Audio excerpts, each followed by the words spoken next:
Hello everyone and welcome to the International 2015, day 2 of the group stages. I'm your host, William Cho, also known as Chobra, and of course our 3 lovely gentlemen who will give us some awesome expert analysis, Synderen, Merlini, and Winter. How are you guys after our, six hours of sleep? Ready for more games. We had a long day yesterday. We had what do we have? 3 hours on the mainstream that went past the hour. One of them going past 1.5, I think. So Well, three games. 3 hours going past the hour is pretty hard. did I say that? We're off to a great start.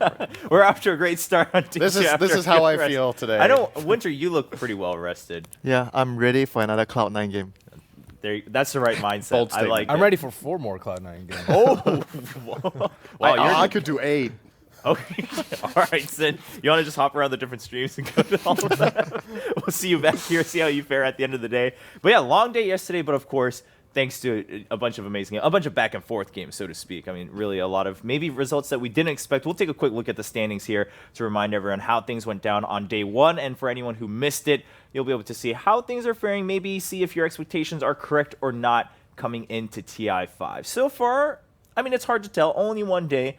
LGD did look pretty good yesterday. Of course, only 2 matchups, but they did win both 2-0, so 6 points leading in Group A. Of course, beyond this, we see that Vici Gaming, I mean, they're leading, but it's only 4 points, and we didn't have as many games in Group B, so it's a little bit harder to tell yet for Group B, but no big surprises, right? Like maybe one map. Of course, we had like Fnatic beating Secret or something like that. Hot Six taking a game too. No But- team's looking like supremely dominant. I think it's Right. a little surprising. Like LGD, they're on top, but they struggled a little bit in their games. Almost lost to Cloud9. Secret already dropped a match or dropped a game. EG dropped 2 games. So, I mean, all these teams are very evenly matched. Yeah, I mean, we had MVP Phoenix rather going 1-1 with Navi. I mean, there are definitely a little bit of back and forth even in the match results. What do you think, Winter? I think it's mostly have something to do with the meta as well because you're always constantly fighting and it's BO2 games. So sometimes you take an unexpected fight, you don't calculate everything and sort of go YOLO and stuff, you know. I mean, it's true, right? I mean, we heard it in some of the casts yesterday too. That is what, in fact, sometimes that's what you have to do to win, just because, like you said, Yeah, the way you the meta have is to right take now. a chance, you know. And I mean, if it doesn't work, you don't go like, oh, we actually screwed up badly. But sometimes you're in a position where you have to take a chance to maybe secure a good advantage or a big advantage to win the game. Yeah. Or when you're behind, obviously, you take a chance. Right, yeah, and we talked a little bit about that. I'm sure we'll see more of that, maybe some more good examples, maybe a little bit more poor examples too here and there, depending on which teams we watch today. But let's take a look at the schedule, see how we kick things off on day 2. On the mainstream, we will have, like you guys mentioned, C9 kicking things off for us. C9 versus Fnatic will be our first game. After that, C9 versus Secret and a couple more matches afterwards. Of course, on stream 2 and 3, we do have other matches going on. As you can see on your screens, will be Secret versus Virtus Pro. And it will be Vici Gaming versus Complexity on stream 3. And we have all 3 streams going all day. 5 sets of matches for 3 streams. So lots of games to get through in the first week before we head into the main event. Just as a reminder also, of course, for our viewers who may not be as familiar with the format this year for TI5, it is best of 2s. It's a point system, 2-0 or tie, or obviously if you lose 0-2, you get different amounts of points, and no one gets knocked out in the group stages, right? It's all just for seeding into the main bracket stage to see whether you start in the upper or lower bracket. So, yeah, no big worries if you're a fan of a team and they're not doing so well in the first couple days. It's not absolutely detrimental, but it is going to help to start in the upper bracket. So, we do have and it seems like actually there is a little bit of a switch up on stream 2 and 3. So, just stay tuned. You can go over to Dota2.com and you can have, I mean, at these days, technology, right? We have ways to watch streams on one monitor, even 3 streams on one monitor. Can you imagine that? Back in your day, Synderen. That sounds crazy. I think you're joking. Well, we can do that nowadays, just to catch you up to date. So, yeah, just make sure you check the schedules there, and we'll be able to have those matches going on for you guys on stream 2 and 3. But for us, it will be C9 versus Fnatic. Before we jump in, we talked a little bit about how day 1 was pretty crazy. Oh, there's the update. There we go. It is IG versus LGD, Navi versus Complexity. So that's how we're kicking things off on day 2. But yeah, as I was saying, day 1, which games were like the most memorable for you guys from day 1? If you can remember. C9 LGD, I think, for me. Just like the whole series, right? The best of 2? It was the one with all the rapiers and the Ember and the Yeah. Gyro. That was pretty crazy. Which game was the 95-minute one? Was that one? That was, it must have been the second one. That was versus- Fnatic IG, right? Oh wait, no, yeah, the 95-minute one That's was right. IG. Fnatic IG. Yeah. Was very, Uh, yeah, but that CI was very memorable, although I didn't remember which game it was. But the game itself was Well, yeah, the fact that it was long, in the top longest games we've had at TI, second longest, I believe it was. in right? TI history, I believe so. Yeah, and then obviously the longest one we've had so far, this TI. What about you, Winter? Any particular games, or are they all kind of meshing into one just long game of day one? I think for me, the most memorable game from yesterday is the Fnatic Secret game, because you don't see Secret get beaten so badly. You know, Sure. even for the past 4 or 5 months, even if they lose, they don't lose like this.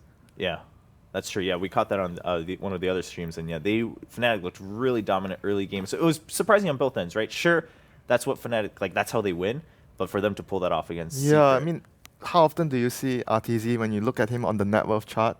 He's like 3K net worth, and the opponent carry is like what 6-7K net worth. You don't see that usually. Yeah, that is very true. We will have some Secret games on the mainstream today too, so we'll see how they fare. But overall, still lots of people favoring them as the top, maybe even top, but top 2, top 4 at the very least for TI5. So as we're talking about some of our favorite games from day one, we do have a quick recap. A couple of the big highlights. I mean, it was hard to choose, right? Because we had so many highlights, even in one game. Like you said, I don't know. Did we have 8 rapiers now on day one? Over 5, I think. Something we crazy. counted though. Mushi had 2 on the Mushi TA. had Mushi had 2 on the the TA game. 3 Cloud9 games had a rapier, or at least 2.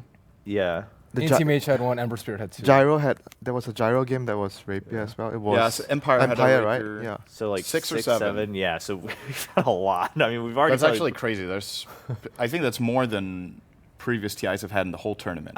I do believe so. So on day one, we've already broken records for pretty rapier sure. spot, and we're probably gonna have more going actually forward insane when if you that's think any indication. So that's pretty crazy. But let's take a look at the recap of day one. Some of the biggest moments from day one. Of course, this one is MVP versus Complexity, and this is a huge turnaround. for Yeah, he Complexity. got the refresher So here. Enigma buys the refresher, and he uses it and drops it in base, so the enemy team doesn't see he has Yeah. it. And they know Black Hole's on cooldown from a previous fight, so they think they can commit. This is a really, really nice play coming out from them. So they're not seeing this coming at all.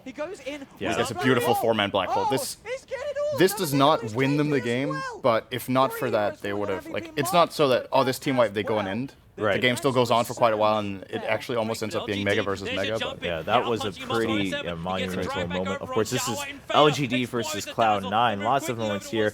Eventually, Cloud9, I mean, they try to push all the way in, dive through, and Cloud9 looks like they could win the game. Unfortunately, do end up losing the whole match, but they do wipe out LGD here, and it was definitely one of the higher points for Cloud9, chasing after the last remaining member. we had an interesting stat yesterday. I think you were talking about it, that 4 out of the 10 or 11 biggest comebacks ever Yeah. had Cloud9 in them. Yeah, And they were unfortunately, the always other on the side. losing side. Yes. So that's it's an interesting stat, perhaps not a great one for Cloud9, but at the same time, it does say a lot And that about was one of their them, by the play way. style. That Yeah, game we just saw. and this one was, of course, Arteezy coming back out to be the last man standing after a huge fight. This is actually a great fight from IG, considering how far behind they are. It looks like they're winning, and then this respawn is just absolutely incredible. There you go. Sideblade coming out, getting multi-kills for Line them up. Arteezy. And this one, we have Fnatic versus Secret. We caught this replay yesterday, too. This is the game where Fnatic does win against Secret. So more than anything, I mean, just a reminder that this is how dominant Fnatic was. As Winter, you were mentioning, look at the net worth chart, right? We have Fnatic all the way in the top 3. We're not seeing Secret up there. This is very common. When 2 enemy heroes get beyond godlike text on the screen at the same time, that's a pretty good time to call GG. That's not a good sign. Yeah. This is I want to say, unfortunately, we didn't get to see this on the mainstream, Right. so we didn't get to see the game in detail. But I would have loved to see how it must have It been panned close to out, the perfect yeah. early game, actually. And here we have Empire versus eHome. Empire going in with a huge Echo Slam. This was the 22,000 goal swing Echo Slam. Yes. Yeah, 22,000 goal swing Echo Slam. We just had a cliff on the team net worth chart going forward. And the game didn't end here. That's the other reminder. Again, that's just the story of day one, that we have all these highlights and the game still didn't end. This was probably one of the biggest highlights for many people. Storm Spirit goes in with the steal and then just stays in there. Keeps on fighting. We do have Hot 6 moving on. LD doesn't sound too excited about this. Not at all. Just everyday life. But lots of insane plays. And this, I mean, we had to select a few so that we didn't go through another like 12-hour recap of day one. But this is just some of the replays. I mean, like we mentioned, we had rapiers being bought, we had rapiers being like saved in base just so you could go back and bring 2 of them at once. It was Mushi. We had some crazy ideas going through it, and a lot of them working. Some of them having their shining moments, maybe not being able to close out the game, but at the very least, definitely an interesting start to TI5. And I mean, are you guys excited for day 2? Even if maybe we didn't get that much sleep, but lots of good games coming up. Yeah, we're gonna have double. What is it? We're gonna have double Cloud9. We're gonna have double Secret. We're gonna have double EG. I think so. A lot of the fan favorite teams are gonna be shown on the stream today. So that's gonna be very exciting. Yeah, we didn't get to see much of EG yesterday on the mainstream. Now let's talk about our first matchup of the day here on the mainstream. It is, like we've been mentioning, Cloud9 versus Fnatic. Now, Ben, I mean, just given what happened on day 1 and also just team history, right? Fnatic they win by winning early game and then snowballing. C9, whether they win or lose, like they draw out the game, and that's how they kind of win. Maybe sometimes a war of attrition, so to speak. How do you think this matchup fares? I think it's, as most games in between these two teams are, it's just very much on the early game. I mean, these two teams were involved in like the super long games that we saw, but for some reason I don't think it's going to go that long. And Winter has. Yeah, I mean, Winter was saying earlier that he actually doesn't think it'll go long at all. Yeah, I think it's going to be maybe 30 minutes or 40 minutes, because I feel C9 against Fnatic, they probably wouldn't go for like an anti-mage pick or something that has to farm a lot. They would. I feel Bone7 would prioritize getting a Razor or Viper or something that's very strong in the lane for Envy, because if they don't give him a strong lane, they give him they sack him or something like that, the supports go roaming because they cannot contest the lane at all, and Fnatic has a very strong lane. Envy is going to have a hard time, and they're going to get snowball like what happened to Secret yesterday. I feel like they still always tend towards those sort of strategies. Yeah, I mean, you see it a lot with Cloud9 that they pick him a carry, they pick Envy a carry. Right. Okay, the lane's not going too well. See you later. I don't think they should, but I still We're think going it's to gonna go roam. I mean, do you think it's just kind of because we're all creatures of habit? Is that what's happening with Cloud9? Like, hey, this is what we do. This is what we know. I mean, it's odd to say, but that's their comfort zone. In some ways, it is their comfort zone, right? They're used to playing games where Envy is sacked and he finds his own way back into the game. But True. will it work against Fnatic? I'm not too sure about that. Yeah. What are your thoughts, Sindren? I would definitely agree we're going to get shorter games. There is a chance, I guess, that we end up with a long game like yesterday, because Cloud9 did go long, Fnatic did go long in one game. And it could happen if the early game is like a wash, which is unlikely. But if that happens, I think we're definitely in for a long one. But I personally favor Fnatic based on yesterday. I think their early game is going to be a bit stronger, and they're definitely going to draft more for it than Cloud9 do. So if they get their kind of game, then I think they're going to be looking pretty good. And Cloud9 also went 1-3 yesterday, I think. Yes. Fnatic went 2-2. 2-2. Yeah. So. And they took a game off Secret and they took a game off IG. So I mean, those are some pretty formidable teams to beat in the game. Yeah, definitely. I mean, to tie against those two, it's not a bad start at all for Fnatic. Cloud9 definitely wanting to have a much better performance today. But for Fnatic, I mean, we talked about some of their players yesterday, specifically Kachik Imba, and you were telling us, Winter, just a fun little story about his name. Small but imbalanced is the meaning of his name. And of course, overall a star player for many people. But let's see his story coming into TI5 and what this tournament means for him.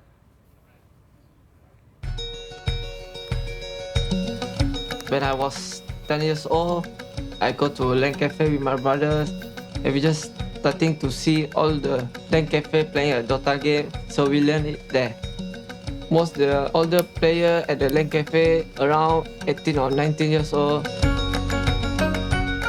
Kachi, he's easy to get close with everyone because he's just like very simple guy.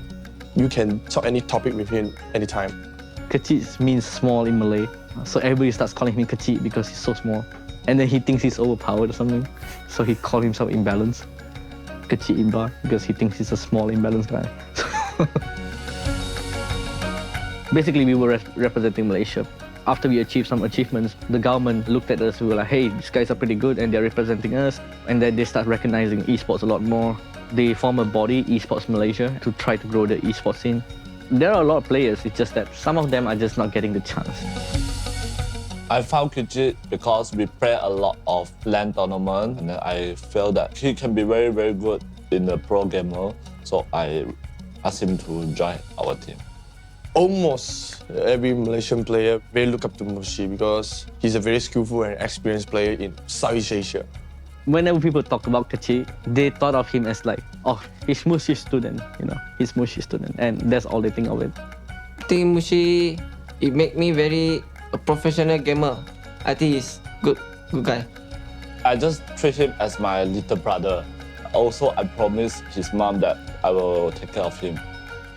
I think he has a lot of potential in his future. He can be better than anyone in Malaysia, even better than me.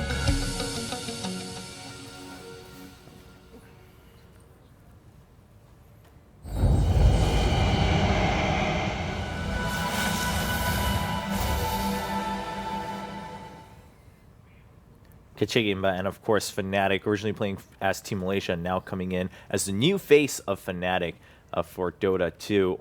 One interesting thing that always comes up whenever I look at teams and players from East versus West, especially with Dota, is that a lot of the players in the East, you start at LAN cafes, right? Because you don't always have that access back at home, or it's just easier to play with friends at LAN cafes. It's not always the case in the West. I mean, let alone, especially in the States, like we don't even have that many LAN cafes to begin with. How do you see that difference? I mean, do you think that really matters in kind of how they see the game? Because they see it as, I always had to go somewhere else outside of home to invest that time and dedication. I think Winter. Yeah, I mean, might be a Winter little could bit probably more speak familiar more with most I it. think about it's a this. culture thing because in Malaysia, people like to go out and you usually go to the LAN cafe with a group of friends, and it's a bit different from Malaysia and Singapore because in Singapore, people like to stay at home. You play Ah. and use the Skype. Right. You talk through a mic, but in Malaysia, it's much more of a culture where when you're playing with your friend, you want to see them, you want to, when you flame them, you want to look at them. It's true. I mean, obviously there's both pluses and minuses to both of Yeah, that. so it's kind of noisy at the LAN cafes in Malaysia. It's it feels like a very different atmosphere. I mean, I guess from the LAN cafes maybe in other countries, but in Philippines it's the same as well. Right on. Like people are very friendly and very outgoing in the LAN cafes. It's like a social thing. Yeah. And of course, at the end, Mushi saying like, I think he can be the best, even better than me in Malaysia. And of course, Mushi very well respected around the world in the Dota scene. You know what's his dream in Dota? What is that? Everyone wants to win TI, That's basically almost the same, but his is a bit different. He's been to China, he's been, to many places, and the reason he came back to Malaysia was to achieve his biggest dream, which is he wants to win TI with an all-Malaysian team. That's why his previous teammate was Team Malaysia. right. I mean, that's pretty respectable, I think. I mean, to have that dream of bringing Malaysia onto the radar, basically, for everyone else. And they were talking about how that affected how the Malaysian government saw esports overall. He has a lot of pride in where he's from. I think it's very, very important to have that. I think that's pretty great. Now, we just saw Ketchigimba and how he started and what this means for him and his teammates. But overall, when we talked earlier about early aggression, we did have a long game yesterday from Fnatic. So do you guys think, I mean, for them, obviously the goal, as always, is just going to be, hey, especially we're against Cloud9, let's just try to destroy them in lane and go forward? Or do you think Fnatic maybe also will try to play things a little bit more well-rounded? What do you think? I think, so yesterday, the game that went long, their two carries were Templar Assassin and Wraith King. So those are two carries that can stun in lane and actually participate in kills, and TA is a lane dominator. Right. So I think for them, the game plan is to dominate early, and then they pick these carries that are really good at being active, but should the game go late, they can also transition. So the way it looks is kind of like a plan B, right? If we don't get to completely destroy, it's okay because we can fall back on our carries, but generally, I would personally say for them, that should be their approach. Like, just always play for the stronger. Still the high priority. It's your absolute best phase of the game. Well, we're about to find out. It looks like game one between these two teams, C9 and Fnatic, as we kick off day 2 of the group stages, are going down. And let's mention this too, right? So this is the first time we're told that a team had the choice. They selected Radiant, but selected second pick. Now, we had that happen yesterday, but that was not due to their choice. When we've seen that happen, though, what was kind of the pattern here? We've had a couple teams that they went through with that and they let Lesh through. What are your thoughts on kind of that strategy, I guess, to let Lesh through and try to counter it?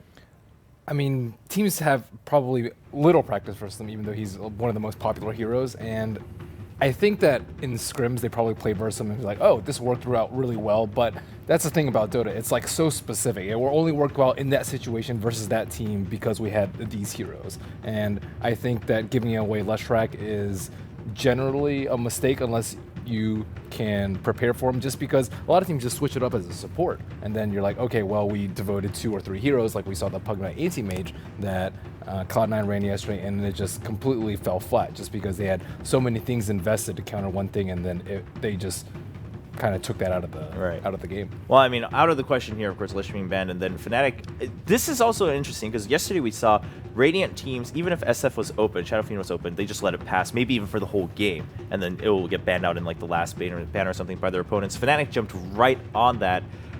I mean, we talked a little bit, probably fair to have that priority on SF. What are your thoughts, Winter? Not only that, it's one of his, Mushi speaking, so it's one of his favorite heroes, so I'm not surprised that he values Shadow Fiend a lot on the Radiant side as well as a player. So for me, it's not too surprising. All right, and of course, I mean, the quad ban coming in from that, I guess, doesn't surprise too much, especially if that's the plan for Fnatic. I expected Undying to be banned, but I didn't expect Tusk to just Yeah, be and Dazzle as ignored. well. Dazzle is slipping through. Oh yeah, that's a good point. I mean, Dazzle was absolutely high contention on day one, and I mean, a huge priority for most of those games and how it determined the outcome. I think Cloud9 didn't play Dazzle, did they? Yesterday. They're like the only team that didn't pick Cloud9, it. I believe, Yeah, did not. that sounds Alright. actually... So Yeah, maybe that they just sounds don't like playing it. They could still ban it now, of course, but as a team, I think they just have different priorities, because the way they tend to like to play is they want to play Misery on a high-impact roamer. He loves playing Bane. He plays a great Lion because he can get a couple of levels and like take initiative in the game. And then usually No Tail either plays... He doesn't really play the super defensive support. Right? We never see him on Treant, Dazzle, Abaddon. Right. But he plays like the more sacrificial role most of the time. If he plays a defensive support, it's generally Earthshaker. But most of the time they value like these active supports that have some sort of aggressive ability rather than defensive. Yeah, I feel like they're very confident in Envy's late game ability, and more of the problem is getting to the late game. So they just want to have, you know, super aggressive supports as opposed to like Winter Wyvern and Dazzle, the super defensive ones, like we see some teams turn to. Okay. They just ban out Lion though. They might want something that Lion counters. I'm not sure. Maybe Storm. And Storm, if you snowball out of control versus Shadow Fiend, you can like, always bully him like all the time. Cloud9 is a very special team in that regard, though, because I think Fata is one of the best mid players in the world. He never plays Storm, right? Yeah, I feel like he doesn't He play actually Storm. doesn't play the He hero. plays like Bristleback mid, Zeus on. mid. But not Storm. Yeah. Centaur miss. Yeah, Beastmaster. he's Right. really weird with his hero pool as a Yeah. mid player. It's kind of it's because Storm is just a special hero, right? When you look at the hero design, the way you need to be able to assess when you can go in and go out with like Yes. your mana pool and keeping track of that, it's a very unique hero. So if you just feel like as a player that whenever I play Storm, I overshoot my ult, or I think I have less or more mana than I do, and I don't actually understand how much I can do, then it suddenly becomes a really weak pick. Yes. And in a way, you could say there's nothing you if you just practice hard enough, you'll get it. But you know, there's just innately some things you're better at than others. Sick But call, by the here way. we go, I yeah. think this is going to be played by Envy in the safe lane. Wait. That's Gyro, dude. There's Gyro. Yeah, hang on. So is it Bone 7's offlane Bone 7 Storm? offlane. Because they play the Oh, offlane Storm. They Because probably, I know what's coming next. Probably Io. Io plus Storm offlane. they love the Storm. Okay. Yeah, just they can't put usually it pair mid, with Right. Io. which is very special because every other team puts it. Yeah, I mean, yesterday we saw a lot of Storm mids too. I mean, just a lot of, you guys were mentioning a lot of mid laners saying, I'm confident, Storm's a hero where I can even play more confidently, maybe overconfident, but at the very least, they have that mindset going in. Looks like Cloud9, though, that's not what it's going to be. We'll have to find out as they round out their team lineup. It's kind of weird strategy though. They are the only team that does Storm offlane with the Io. Right. It's worked out really well for them in the Yeah. past, though. It's actually surprisingly good. Yeah, Fnatic's probably even expecting it, so they picked the Wyvern before. Right, so I was just about to say, I mean, and we do see the IO coming out. If that's the case, how do you feel about maybe some of the other bans like Bloodseeker? Do you think it was better to ban out the Wyvern, or that gives too much of a tell? It might give away too much, because if you ban Wyvern, it's a big tell. Pretty obvious. You want to get something that Wyvern specifically is good versus and relocate is Right. usually the first thing that comes to my mind, other than physical damage, because there's so many physical damage dealers, so it's really hard to pinpoint what you want to ban. So when a team takes out Wyvern in the second phase, it's more or less likely to relocate. Fair enough. Couldn't they just have picked Wisp instead of Bane? And then Are they really worried about the Storm being banned out if they pick the Wisp? It's hard to say though, because if you pick second pick Wisp, it actually gives away, in my opinion, it gives away more for your draft instead of picking a Bane. Bane doesn't tell too much if you compare to the... Right, but if you pick the... yeah, okay, I see. Well, so Ben, what you're saying is because they could ban afterwards. Yeah, they could the ban Wyvern, but at the afterwards. same time, I guess what Winter is saying, on the other side, Fnatic you- also had more you bans try and to picks, get right? the best out of both worlds. Yeah, so, I mean, it's how you view the mind game, of course. There's not just one right answer, and a lot depends on hindsight. So Fnatic did play. Okay, this is a support Oh. they picked yesterday, the Shadow Shaman. Yeah. They want a Hex for the Storm. They have Wyvern ult. Generally, Shadow Shaman has seemed, you know, if you pick Shadow Shaman over Lion, it's because you want the Serpent Wards, right? Right. Or Lions just banned. it feels Or like... Lion. He is banned. You know, He it is banned feels this like time, a but replacement because they can't get the Lion for the Storm. But they you know? picked. I think they picked Shadow Shaman over Lion yesterday too, when it was available. I Maybe. seem to recall We've that. definitely had a game where that Yes. happened. I can't recall precisely. It might not if have been was Fnatic, Fnatic, but yeah. you know, if you pick the Shaman, it's generally because you want Hex and because you want the Serpent Wards. But the rest of their lineup doesn't really look particularly good at taking objectives. I mean, they can get a quick mech from the Shadow Fiend's Radiance, so I mean, in that sense, it has good like synergy together. And If- actually, when you look at what Cloud9 have, they don't have the best Huh. defense either. So maybe it could work. They Yeah. have Call Down as like their only wave clear, which is really weak to have so that as the only they are ability. probably gonna put So, Fata on something that has wave clear, or yeah, they some should. sort of ability that pushes out the lane. They definitely need wave. I mean, Zeus goes well with Storm, so and it deals with Wyvern, so spell damage. But it's not so good in the lane. Shadow Fiend gets free farm from that, so So what else have we seen Fata play? He plays Quap. We've seen Lina. Both are banned. yeah. We've seen Puck occasionally. Yeah, Yeah. he's really good at Puck as well, and He actually that- wins lanes with Puck. Yeah, which there's very few players. there's like a lot of synergy between the Relocate and the Coil, and there's Shadow Shaman. He likes to build Dagon, so it's good to go down I that like route. Beastmaster too, though. Yeah, but Beastmaster has been gone for some time. Yeah, I mean it's one of his heroes. Oh, well, Ben calling it Beastmaster coming out. And I mean, I remember yesterday when we were talking, if there was any team that was going to be a little bit odd about how they view the meta or what picks they're going to go with, it's going to be Cloud9 just Yeah. because they do have their own look at the game and what works for them. Yeah, it's important to be, you know, you stand by your ground. We think that we just want to play our game instead of just following whatever everyone is doing. I think Beastmaster is just a much stronger matchup with Shadow Fiend. I think you can pressure him a lot harder than the Puck. And yeah, there's just not that much kill potential as the Puck unless you get like a haste and a DD. Like I think you actually need like one and The two dream. runes. It's just a lot of pressure if you're the Puck. You can't really control the Shadow Fiend that well. Wow. And the tiny, is that? I mean, it doesn't really sound like something you guys were exactly expecting, but what's the idea here for Fnatic? It's a Southeast Asian thing. We like to pick tiny when we see that there is a lot of like squishy targets. You blink, you get a kill easy. Fair. So if you look at Cloud9's lineup, Bane, Storm, Io are very susceptible to that. I mean, to a certain extent, even Gyro, Right. if he goes, because it's Envy, right, he doesn't like to go BKB early. So that might be a problem for him against Tiny if he doesn't do that. And it's also, it gives them some, it's a really good follow-up to Clockwork. You engage with Hookshot and then Tiny can make the most out of it, right? Right. We talked about it yesterday. If you pick Clock, it was one of the weaknesses of eHome's draft against Empire. They did win that game, but if you Hookshot in with Clock and your follow-up is mediocre, the enemy team generally gets the chance to counterplay. But when you have like this amount of burst, you're gone in the blink of an eye, right? So great hero against IO in my opinion. All right. So overall, I mean, how do you guys feel in general about the drafting? Do you think both teams got what they wanted, or is Cloud9 a little bit favored? I feel like Cloud9's lineup's way harder to pull off. I think like the Bane is extremely difficult here. All right. Well, I mean, sometimes that's just how Cloud9 rolls, right? They pick what they think is. Other people think it's hard, but that's what works for them, and that's how they get the win. So let's find out if Cloud9 can start day 2 a little bit better than they did day 1 against Fnatic. To kick us up, welcome everyone on the main stream, and of course anywhere else around the world tuning in on the stream platform, YouTube, and look at the slide style. Yeah.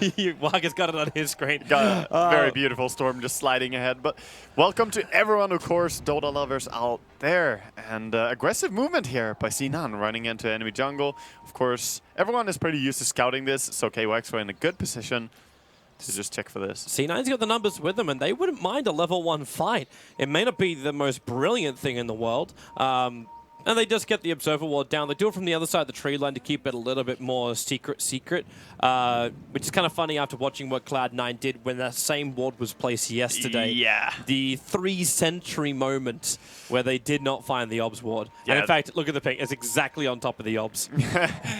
They're like, yeah, it has to be this ward again, this damn ward.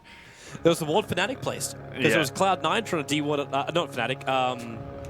It was not Fnatic, it was, I can't remember who it was that placed it. The morning brains kicking in. Yeah, there were a Someone lot of get me games. coffee. I need coffee.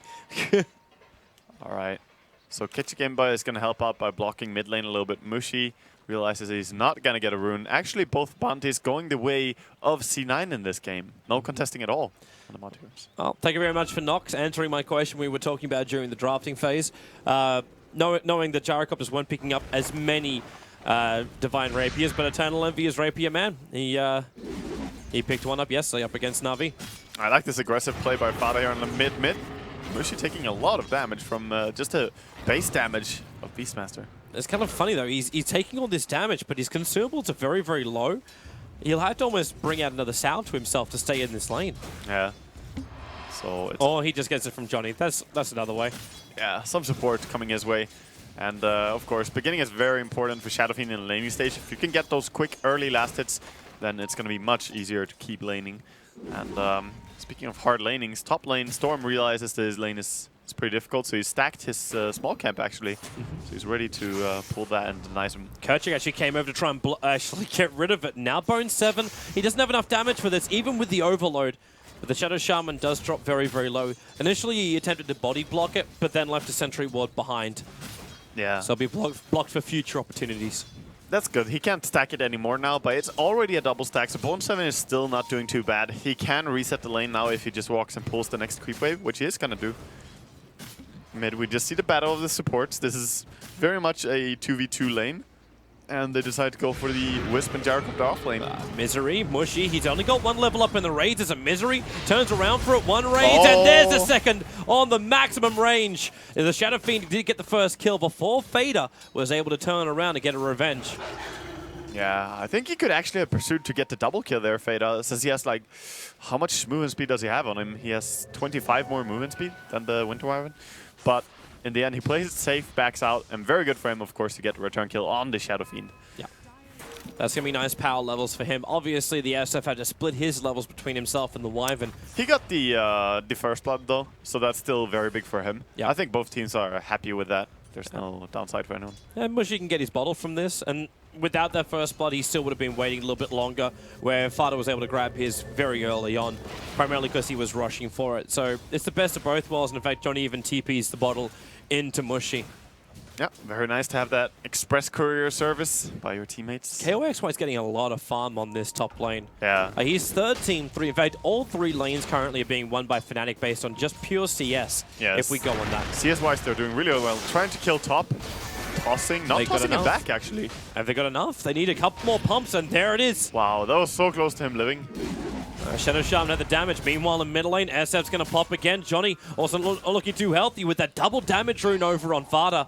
Notail was supporting him, and if you want a good experienced Wisp, Notail is one of the best. Yeah, he definitely is. Him and EGM and some other players as well, Wisp, are just so amazing to watch. And he came in there helping out the DD, and they were able to just punch down. So the CS-wise is looking good for Fnatic, but the mid lane dying twice already on Shadow Fiend. Yeah, this is really problematic. They We're gotta just go going to again. fall behind, and yeah, why not? When you got Notail there, you can't follow through with the Axis. They are level 2, but they're the playing ball it safe. slow isn't enough to slow down Mushy, enough to keep Fader right on his tail. They realized the Winter Wyvern is going to be coming right around there. He didn't have any level in Cold Embrace yet, though, so maybe they could have killed it, but better to play it safe. Don't throw away the 2-0-1 start that you have on this Beastmaster. Just keep snowballing and get the level 6 early. That's when you really start punishing people. I'm actually wondering what the Splinter Blast is for. Is that to get rid of the boars? Maybe to kill the Hawk as well. When it gets summoned, he can be quick and instant kill it. Either way, it's a pretty strong spell. It deals a lot of damage for a level 1 nuke, 100 damage. So, bottom lane, with this Invis rune, maybe the Wisp can help do something, but I think he's just going to save it. Finally, Cloud9 actually have someone on the top of the CS board. Eternal Envy running this offlane Mango Gyro.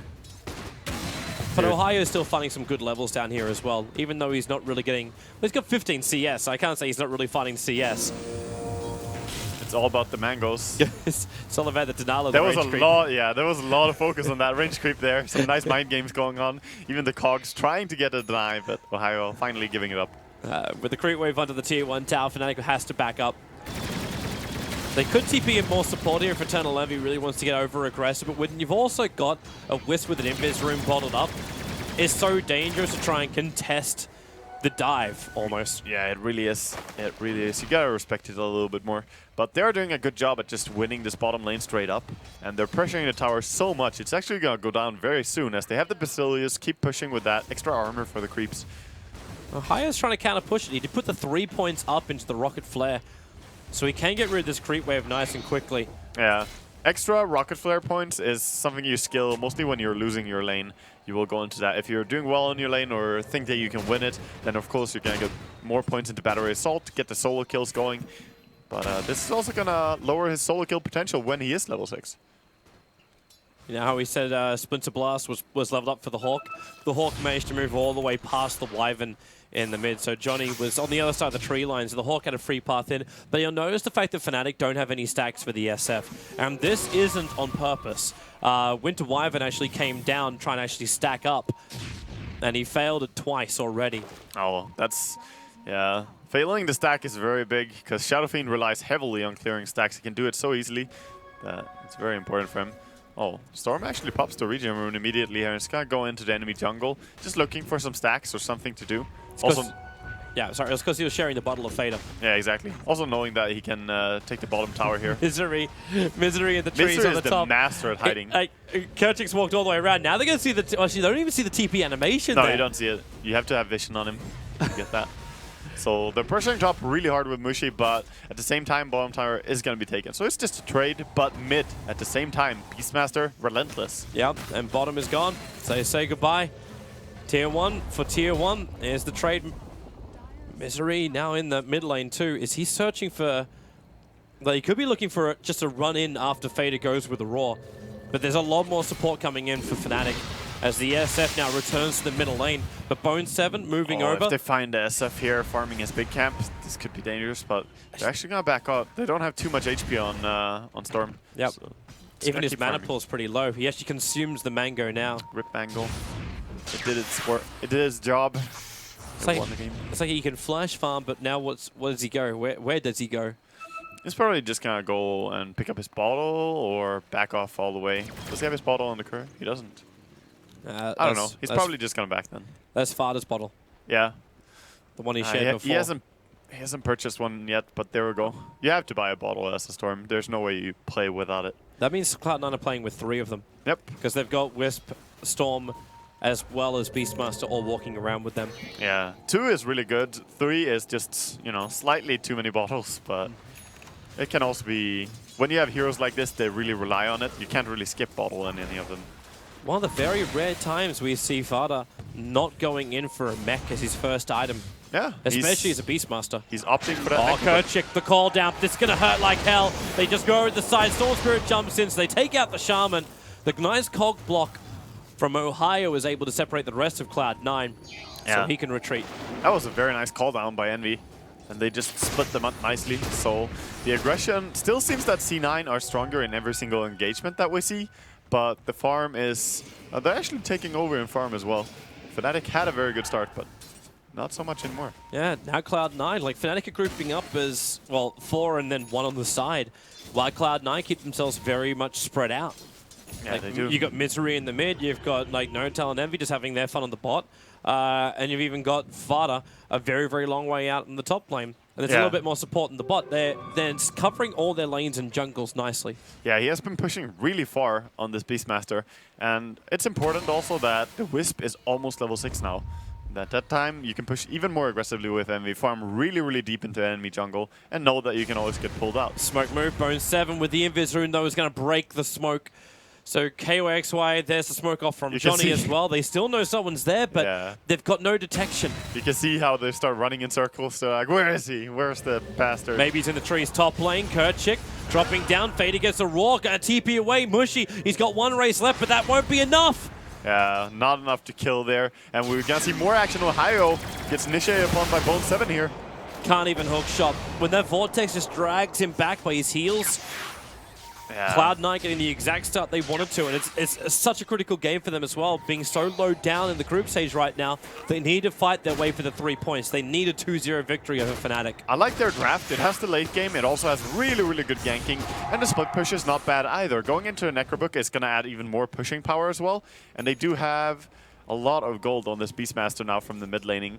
3-0-1. The fact that you got to kill their top and then TP'd out against 2 heroes meant so much for them.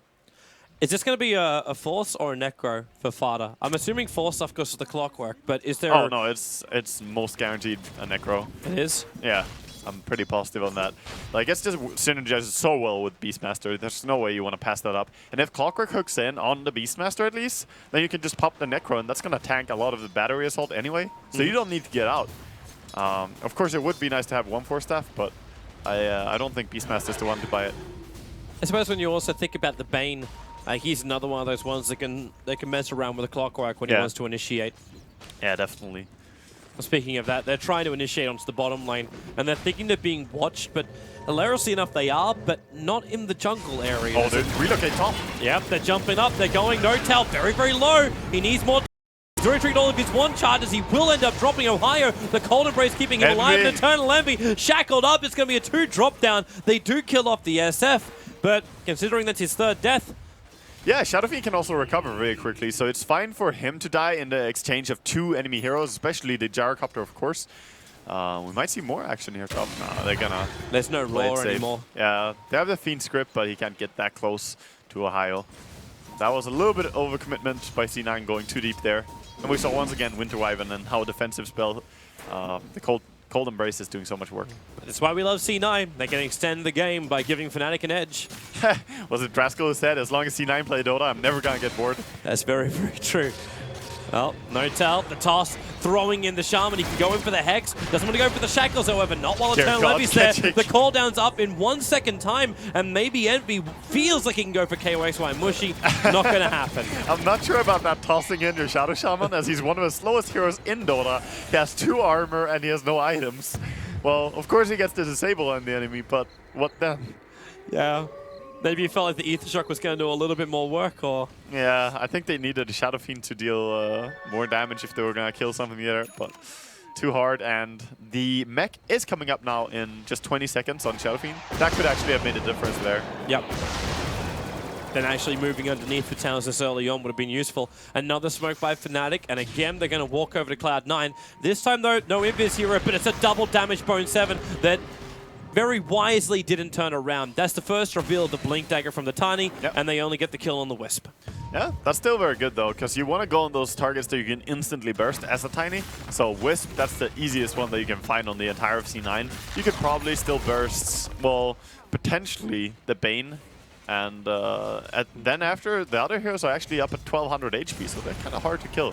Bane also is a very tanky hero as a support, especially when you skill into stats as he is doing.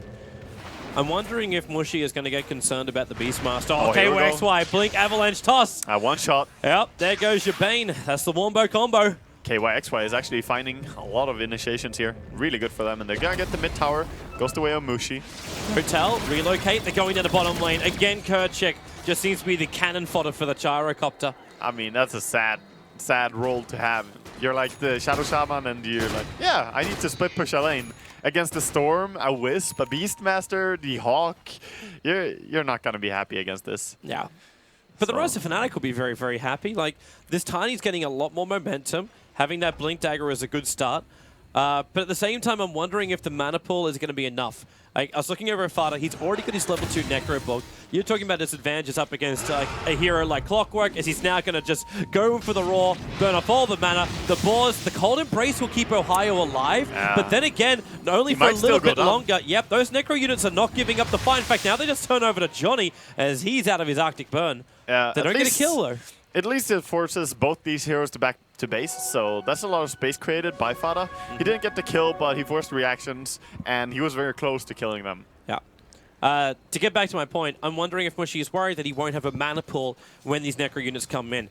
Like, when you think about it, you're popping off your mech, which is 225, which is almost half of his mana right now, and he's going to die. Being script from Mushy, Kerchik needs to get that Hex off. He's able to do so, freeing Mushy, and again, sacrificing himself for the greater good. A lot more support comes in, Clockwork hookshot off target, and now they can't catch up to Eternal Envy. Yeah, and they see them as well. They had an Observer Ward there, and their sentry just died, so they have to place a new one to kill the ward. Oh, man. That was... If that hook latched, maybe they could have gotten a nice kill there. But as you said, Shadow Fiend, he is a very important target here for the mana burn. So if you go on him with the Necrobooks, you might disable the mech in a team fight, and that is huge. Yep, that means Cloud9 can get the advantage. Even though they don't have a mech of their own, it doesn't really matter at this point. Yeah, other than that, I would say putting the Necrobooks to chase after someone like Shadow Shaman or Winter Wyvern is a very good target as well. Because these heroes can't really do much. They have to run away, and they're also very slow. Well, then again, Shadow Shaman could just throw down the Mass Serpent wards, let off your shock, and then shackle someone. You've done your work. Yeah. He's almost like what Venomancer used to be. It's like, I get a Blink Dagger, I jump in, I throw on my ultimate, and I'm done. Like, I don't care if I die at that point, I've done what I need to do for my team. It's a little bit harder to do all these things, so when you don't have Blink as a Shadow Shaman, to get in, throw your wards, hex someone, Ether Shock, and shackle someone, to do all those things before someone messes with you is extremely hard. That's a tough order. So we might have a little bit of an answer to the Necrobooks. There's already 2 Arcane Boots up for Fnatic, 16 minutes in. Very common to see it actually in this patch, is just a double mana boot so that you have the sustainability to keep going. And we'll see C9 smoke up here. Yep. What are they gonna go for? Are they gonna wrap around mid? Because there is some pressure being added there. Oh, Bone 7. Well, he actually started making the move towards Roshan, but yeah, it's the move up towards the mid. The Mass Serpent wards are already down. Right on top of that tier 2 tower, Johnny hiding on the high ground, and they do find one. It's Fada, the Roar, he'll get it off. KYXY, he's still stuck there for the moment, and the hook shot down Ohio, controlling up this Beastmaster. No-Tail's keeping him alive with the tree lines until finally they bring him down. Oh, the Storm Spirit, Bone 7 going to work, but it's Eternal Envy with the triple kill. He just turned on the flat cam. The cooldown position was perfect. It's so hard to fight against that early on. If the Winter Wyvern could have gone his ulti off on the Beastmaster right after he popped the Necrobooks, they could have won that fight. But he was holding it on and using it later in the fight. That was a tough fight, but C9, perfect time to smoke up. Yeah, and they get the advantage because of it. Fnatic, I really thought KYXY at one point was going to like kind of push that. But then again, what do you get? You take the fight, but you don't take the tower. The Necro unit's timed out too early, and they don't have the pushing power. Yeah, they didn't manage to transition it into some push, but at the same time, they killed Mushi once again. They're getting more and more momentum over their Gyrocopter, who did not die. So I think they're still fine with this. And when they have their BKB on Gyrocopter, or if he wants to go for a full Sanjiasha, which some people do as well, they might be able to push harder. Mushi trying to find a couple more souls. At the same time, Fader, he doesn't have Necro units for 20 seconds, but he does have Roar off cooldown. So with the boar, just being a little bit more intimidating towards Mushi.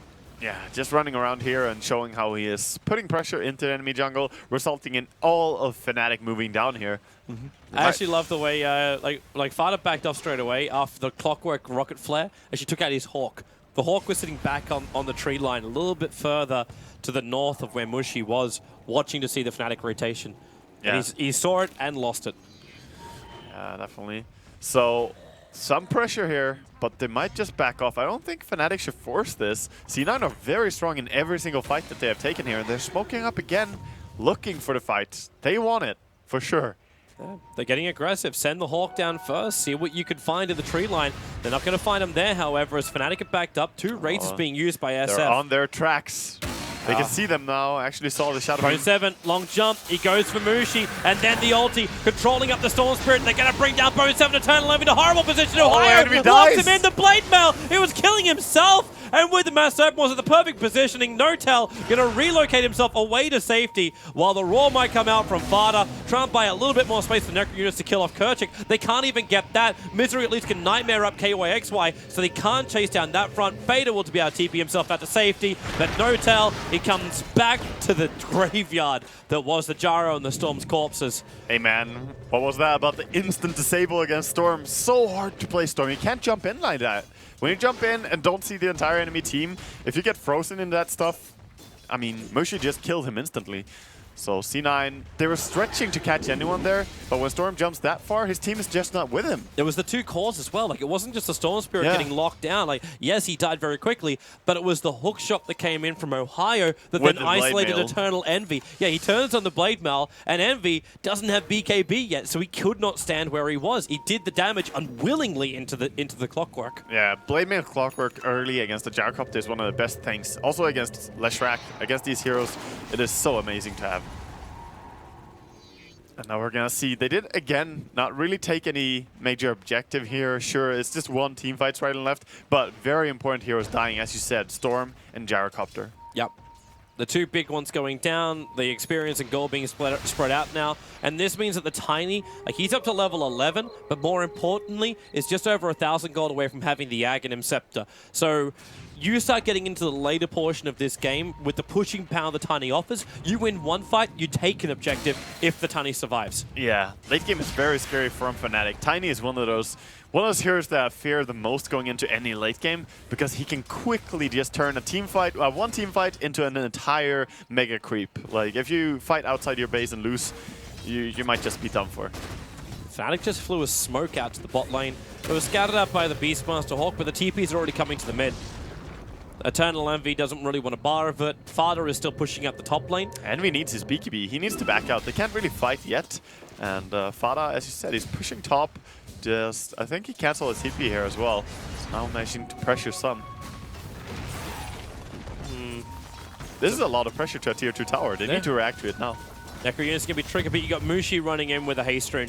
So we can mop up the Necro units as well if he's searching for the cash. And his BKB is only 20 gold away. Yeah, you have to be careful when playing a Beastmaster Necro build, because every Necro unit, of course, 200 gold each. So definitely don't want to feed that. It's good cash. Yeah, it's almost as important as hero kills, honestly. Bottom lane, Bone 7, Blink, Avalanche, hook shot in as well. They'll keep him controlled. Is it long enough? No! Oh, wow. Just barely not able to get the Avalanche and Toss at the same time when it deals more damage from the Avalanche doing so. But yeah, the chain disabled him for a very long time, just not enough though. The damage was lacking. There was the one charges as well that kept him alive. He had a high amount of them too. But with that kill, Tiny would have had his Aghanim. He's going to wait a little bit longer. There's your BKB now up for Eternal Envy. So Clockwork won't be able to do what he did during the last fight. So Ohio's going to be maybe looking for a different target. Maybe, I don't want to say it's been worthwhile going for the Beastmaster, but is it actually worthwhile if you can soak up a large amount of time with the Necro units and the roar of Beastmaster? As the Clockwork, I think you should always go for the Bane and the Wisp from now on. Okay. Because these two, like, Wisp is a little bit hard, because if he has the tether ready, he can tether away. Mid-tower. Gonna go down here. It's the Mass Serpent Ward push. Cloud9 know they can't do anything about this. They're trying to wrap around the same way they did last time, but they're just not in time this time around. I'm actually waiting for for Fnatic to wait for the greed of Cloud9 to farm up the wards. Oh, that's what I actually feel like they're waiting for. They saw the 1 TP top.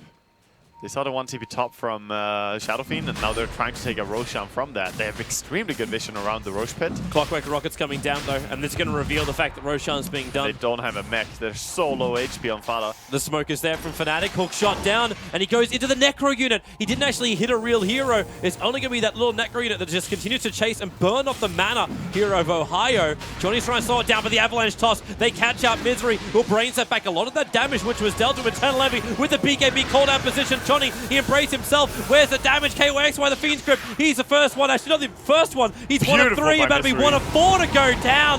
Cloud9, that's the fight they wanted. Yeah, and now they can easily take Roshan as well. They have earn charges. Everyone is alive. That was clutch positioning from Bane. Misery has played so good during this TI, and he was at maximum range away there when he was channeling this. And Cloud9, exactly what they needed to, I don't say finish this game. They're still a long way from doing that. Oh yes, of course. Even when it is C9 we're talking here. It is. Even when you think this game is over, there's still another light of hope for either team. Yeah, but that fight was very crucial. And now with the Blink Dagger as well on Beastmaster and some more items being finished up on the side of C9, they will have the Glimmer Cape very soon here on Bane as well. Gonna make it much more harder for Fnatic. Because Fnatic's side, you can't rely on the BKB on Shadow Fiend to feel protected and safe. There's still the Roar, there's still the Fiend Script. You know, like these things you cannot really buy protection from. You have to play well in the team fight, execute well. Johnny was trying to predict one of these aggressive observer wards from Cloud9, but doesn't get it. Instead, Cloud9, there's a little bit of pressure in the mid, but they've all just backed up. I like the Continue their wards. farming, finish up the Bloodstone on Bone 7, and just do the work. Yeah, I like the wards by C9. If you look at the 2 wards around the Roche pit, they were just put down, you know, they were predicting that we're going to kill Roche soon. We should have good vision ready for when we are going to do so. And they were completely correct, and that definitely helped them. And this means actually you burn 3 sentry wards of Fnatic, because they end up throwing all, like, there's 3 sentry wards inside the Radiant jungle searching for the one obs of Cloud9, and they could not get it. Because it doesn't exist. But now Tiny at least has his money. There's your Aghanim Scepter timing at 25 minutes in for the Tiny. Yeah, which is very fine for him. The only downside is that he's running mana boots, and it's not going to be that impressive. His attack speed is not there. He doesn't have a wisp with him. So the Aghanims is up, yes, but I still feel he needs more items before it becomes a dangerous thing in a team fight. Pushing, it's still fine. Yep, I can concur. Is Cloud9 grouping up again? They must have burned through so many smokes, and they're going to do so again. So Misery, Bone 7 as well as Glimmer Fada. capes. Yes. I saw someone was asking, like, why don't we see Pipe anymore? And the response was just, oh, look at me, I have a Glimmer cape. That's basically how this patch is feeling. Glimmer cape is just such a good item. And Cloud9 are ready to fight. Demon Edge over on Gyro. The damage dealing is going to get bigger and bigger. And with those Glimmer capes you were mentioning, it's going to be easier to find these initiations and pickoffs. Oh, Kerchik's moving back and they see Shaman. him, but he's underneath the tier 2 tower. They jump down for Johnny. They actually isolate him out, so Bone 7 takes out Kerchik while Johnny being controlled. The hook shot down. He actually locks them all in with KYXY, but Eternal Envy with a BKB up and running. He is ripping apart Ohio and KYXY. The double buybacks are hidden for Fnatic. They are trying to get something back out of this fight, which will be Eternal Envy, and the Mass Serpent was trapping him, the Storm Spirit, but he's back to the world of living in just a moment. They need the instant shackles. They've got it on Bone 7. A Hex in 1 second. It's too long. He just jumps north, east, and east again. Bone 7 burning all the mana to survive. Wow, the triple buybacks forced, though. I think C9 are still happy, despite the fact that they lost Envy, lost their Aegis, and Wisp dying. That is such a big economic damage you dealt. But a quick reaction from Fnatic to actually say, we are going to fight this. We're going to try and turn this around. But costly to do so. Especially like maybe if we were like 10 minutes in and you had a fight in that position, you could understand it because the cost would be so low. Yeah. But now your buybacks on cooldown. It was a quick buyback as well, so their next death time is going to be even longer. Yeah, that's true.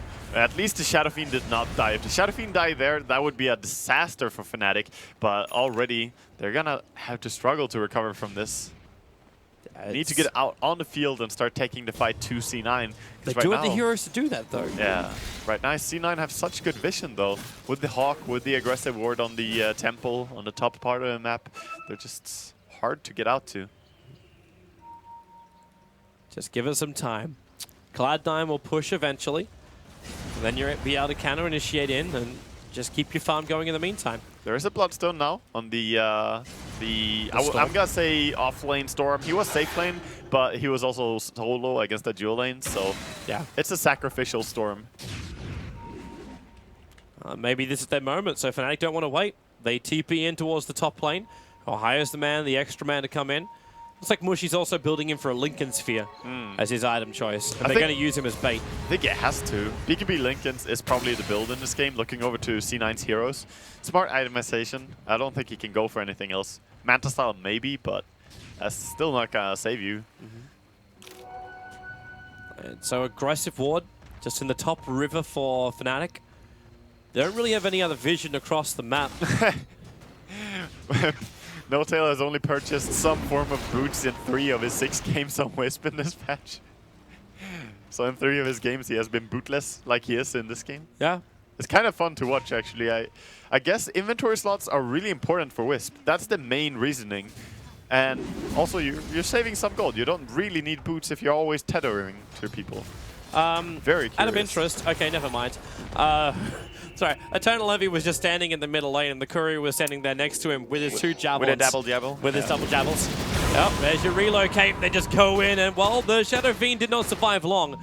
At the same time, Misery's running away with the Glimmer Cape. Tough to split push against a Beastmaster who has Boot Travel, Blink, and Necrobook. He can always catch you out. Fader, there's your jump in with a blink. Hookshot was nice as well, and he'll be tossed to his own death while they do manage to actually lock down Bone 7. It was that Winter's Curse doing his work, but now Kerchik has to be embraced up. The Mass Open Worlds are there, but they're doing nowhere near enough damage to even make C9 scared of them. Yeah, definitely not. C9 are just terrifying in these team fights. They went first on a Beastmaster, but he already expended all his skills on top lane. He didn't have Necrobook anymore, he didn't have ulti, so you're basically going on a hero that's not going to do anything anyway in this team fight. Yep. They were hoping for a pick and run, but Bone 7 did not let them have it. This is one of these games where Cloud9, they're in just such a fantastic position that if they lost it, I don't know what I would do, but they are in such a great position. The Gyro is getting all the damage. He's got his immunity up and running. The Storm Spirit's in a very nice position too with Bloodstone and starting up onto his BKB. No-Tail's got every item a Wisp would really want to have apart from Boots, but even then that's not his. And Envy actually jumping in for him. No-Tail, he doesn't actually have enough mana to keep him alive, but KOXY Envy doesn't even need it. He just chases after him. Ohio with a cog push, pushing back Bone 7. Yeah, they don't have anything to keep chasing here. C9 gonna back out in the end. Fnatic tried to get there, but the Glimmer Cape onto Envy there as he was initiated upon by the Avalanche. Nice save. Meanwhile on the bottom lane, Fada's trying to do it solo. Look at that split push power, and he doesn't actually get the deny with Mushi, so Fada claiming that gold. He's having such a fantastic game as a Beastmaster. Blink BTs and level 3 Necrobook still with 1800 gold up his sleeve. He could even build the Assault Cuirass for his team if he wants to. Yeah, Assault Cuirass next would be amazing, so I think that's definitely what he's going to go into. You have some options as well. If you want to go into Hex, that's possible, but I don't think you need to in this game. They're trying to use Mushy as bait. Yeah. Like Fnatic were doing this. Like, they did it very obviously in their first series that we got to cast in the mainstream, which was actually their second series of TI. Like, Yeah. you just throw one on the front and 4 sit behind. But it's just so obvious that they're doing it. It does become obvious, and C9 have also used the entirety of the map very well in this game. If you look at how they have been farming their own jungle, the enemy jungle, and push the side lanes really far, it's just very confident. Top lane, Ketchik, he always just farms and pretends that he has people behind him. Oh, misery. Glimmer Cape in to the Fiend script. Even the 4-star won't be able to help, and he will die on this top lane. I also want to flag the fact that Black will be very, very happy. Former TI player and also coach of MVP. Eternal Envy using drum charges to farm inside the jungle. Yeah, well, you can speed up your farm any way you can. He fights, so as long as he doesn't use up all his charges when he's farming, I think that's a wise choice. But I'm not sure about this Shadow Shaman. Last time we saw Fnatic play it as well, same thing was happening a lot. Split pushing lanes and getting caught out doing so. Because he's just aggressively pushing and, you know, it's an easy kill. Should also flag the fact that Black was doing it when he played the Gyrocopter just to hide the fact that he forgot to use the drum charges during the team fights. Yeah. That's a small reason why. All right, so where does Mushy go from here? You got BKB as well as mech up. Do you try and find damage? Is it worthwhile going for positioning into Requiem? Or, okay, so the Lincoln Sphere is done. Yeah, but, I mean, the like, Lincoln what's the Sphere next? was, I think, Blink after that. If you have BKB and Lincolns and mech, I think you need to go Blink, but it does make him very utility-based, and it relies heavily on the physical damage coming from Tiny, who has mana boots. So there is some lack of synergy in this itemization, but I don't know what else he's meant to do. It's very hard to say. After the Lincoln's build, I think Blink is necessary. So Ohio finishes up a Solar Crest at the exact same time as Fada will do the same. Should also flag the fact we got, again, our Pinoy strat. We've got 2 couriers out for Cloud9, 1 basic donkey. He was watching Roshan and also carrying Gen back and forward. Turns into a basic donkey if you use it with your already used courier. Very sad. No cosmetics. So, there goes Roshan. Aegis onto the sacrificial storm as Envy doesn't really need it. He feels very safe, protected by No-Tail all the time. And even if he doesn't have the highest HP possible, he has very, very good armor and he has the BKB available. Yep, and he'll have full Butterfly. And Glimmer Cape, of course, always nearby as they have 2 of them. He's actually bought the entire Butterfly now. So we're adding evasion, everything to Envy. It's difficult. And Now also BT's is so being much used. DPS. Fada, he's moving himself across the map. But he won't find the pick-off. Again, Kerchik. This time he TP's back out before Fada's going to arrive. Yeah, he's got to live this time, but I'm not sure how much they're actually getting out of all this split push that Rasta has been doing, because he died 10 times this game, and he only managed to scratch up like 3.8k net worth. That's not too much. Oh, wow. Just looking at this gyrocopter now, the DPS that he has using the MKB butterfly, and of course the BKB treads, like he just hits so hard and fast. Hook shot up top lane. They're waiting for this one. Nice. And pick. Relocate's coming in. They're going to try and protect Fada. He gets the roar off over on the Tiny, but no tail. They control him. It was the Winter's Curse. KOXY will still die for this one. Eternal Envy with a double kill, and about to become a triple one. He's actually running past Johnny. He'll still take the triple kill into the cooldown over on, would you believe it? Kerchik Himba. It's not a fight unless he dies. Into the tree line. Oh, Bone no Seven's TP. right behind him. He knows he's dead. He had 4 stuff off cooldown at 1 second time, and they will deny the quad kill for Gyro. Man, even when they get that pretty quick pick there on Beastmaster, he gets out the roar, which actually was so crucial for him there. The Tiny was stopped.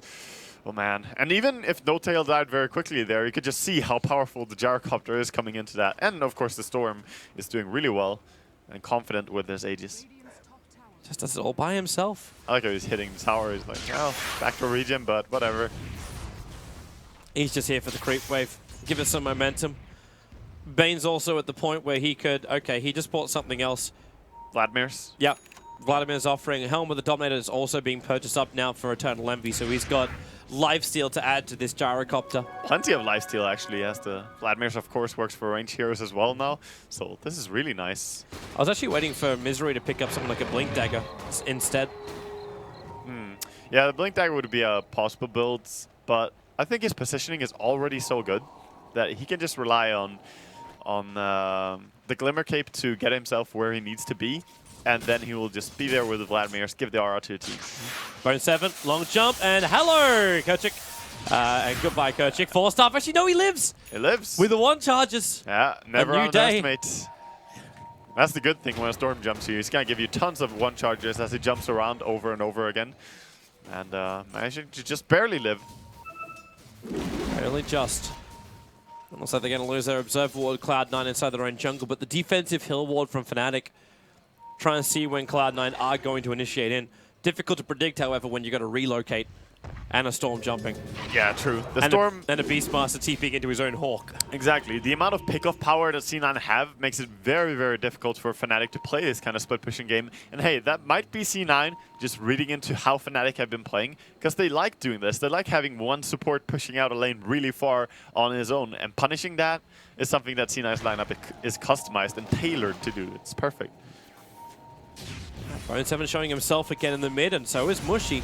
And Bone 7 is... He's worried again that Mushy is the bait. Yeah. Hilariously enough, this time, he wasn't. There was only Kerchik behind him, and he wasn't going to be able to do much to save him. That's the good part about baiting a lot. It's when the enemy team is going to have a hard time predicting if it's actually a bait or if it's just you being off on your own. TP back. Tani is now completed up his BKB for the next fight. What else have we got from Ohio? Like, it's still just Solar Crest as well as Blade Mail, but that's still a lot of armor. I mean... And you got level 2 Mass Serpent Wards, a Demon Edge over on the SF, so he's found some damage, but no buyback available. He needs the MKB really badly against the Gyrocopter, because who else is going to kill him? I don't see who's going to kill the Gyrocopter completely, especially if the Wisp is left alive. Yeah. You basically need that Wisp dead straight away, and that's why they're baiting it out with an Illusion. Bone 7 in the tree line, and yep, that Illusion actually gets both the Avalanche and the Toss Blink from Tiny. And that means Envy wants to try and fight at this point with the call down into Flag Cannon. Johnny just gets crippled, so does Kerchik Himba. They are the 2 squishiest ones he could find, and they will take the top rights with the Necro units down. I mean, Winter Wyvern just died to the Flag Cannon alone. Storm just creating space here as he dives in. He has the Aegis still. Yep. But they can move. They just move in towards the mid. Bone 7. Like, there goes your Aegis, the Immortal now being reclaimed. They interrupt the regeneration with the rocket. so he doesn't get the full life back again. Yeah, but the urn keep them up as well. They got so There's many your kills. avalanche toss with the BKB. Bone 7 jumps down and out again with the Glimmer Cape, but it's the Fiend's Grip from Misery, perfectly catching the Tiny. Ohio stranded inside of his own cogs. Mushy trying to do as much damage to Envy as he can, but Envy wasn't even hitting Mushy. He was just attacking into the racks. Ohio dragged back by Bone 7. Bone 7 still very, very low, but it's enough to get the kill. That's Triple over. kill, and this really is game. They will move to the bottom racks, but what else? There's like nothing Fnatic can do. No, they only have Winter Wyvern with this ulti here. He's gonna try to do something. They could buy back to Xiaofin, but this game is completely done. Last attempt comes here. Here it is, the TP out to the front lines. Bone 7, Kerchik can't reach him. He may as well just throw down these mass serpent walls. They control Eternal Envy as long as they possibly can. Cold Embrace, but then a relocate save out by Notel. Bringing him back up. Bone 7 down to 200 life, but he just doesn't care. The Jara is doing the work. The flat cannon again killing off Kerchik. And there's the GG. Eternal Envy ends with 23-10 being the KDA. A very solid game for Cloud9 and a solid victory which wasn't lost. Yeah, and they played very controlled the entire game. 23-10 is really, really strong, as you said. Man, that is some impressive performance by C9. The way they work together with the Beastmaster and Wisp, I really love that game. And it was wonderful synergy, exactly what the Cloud9 fans would like to see. Of course, Fnatic fans are out there and they'll be cheering for their team. They'll be coming back in just a moment for game number 2. In the meantime, we'll head over to the analyst desk.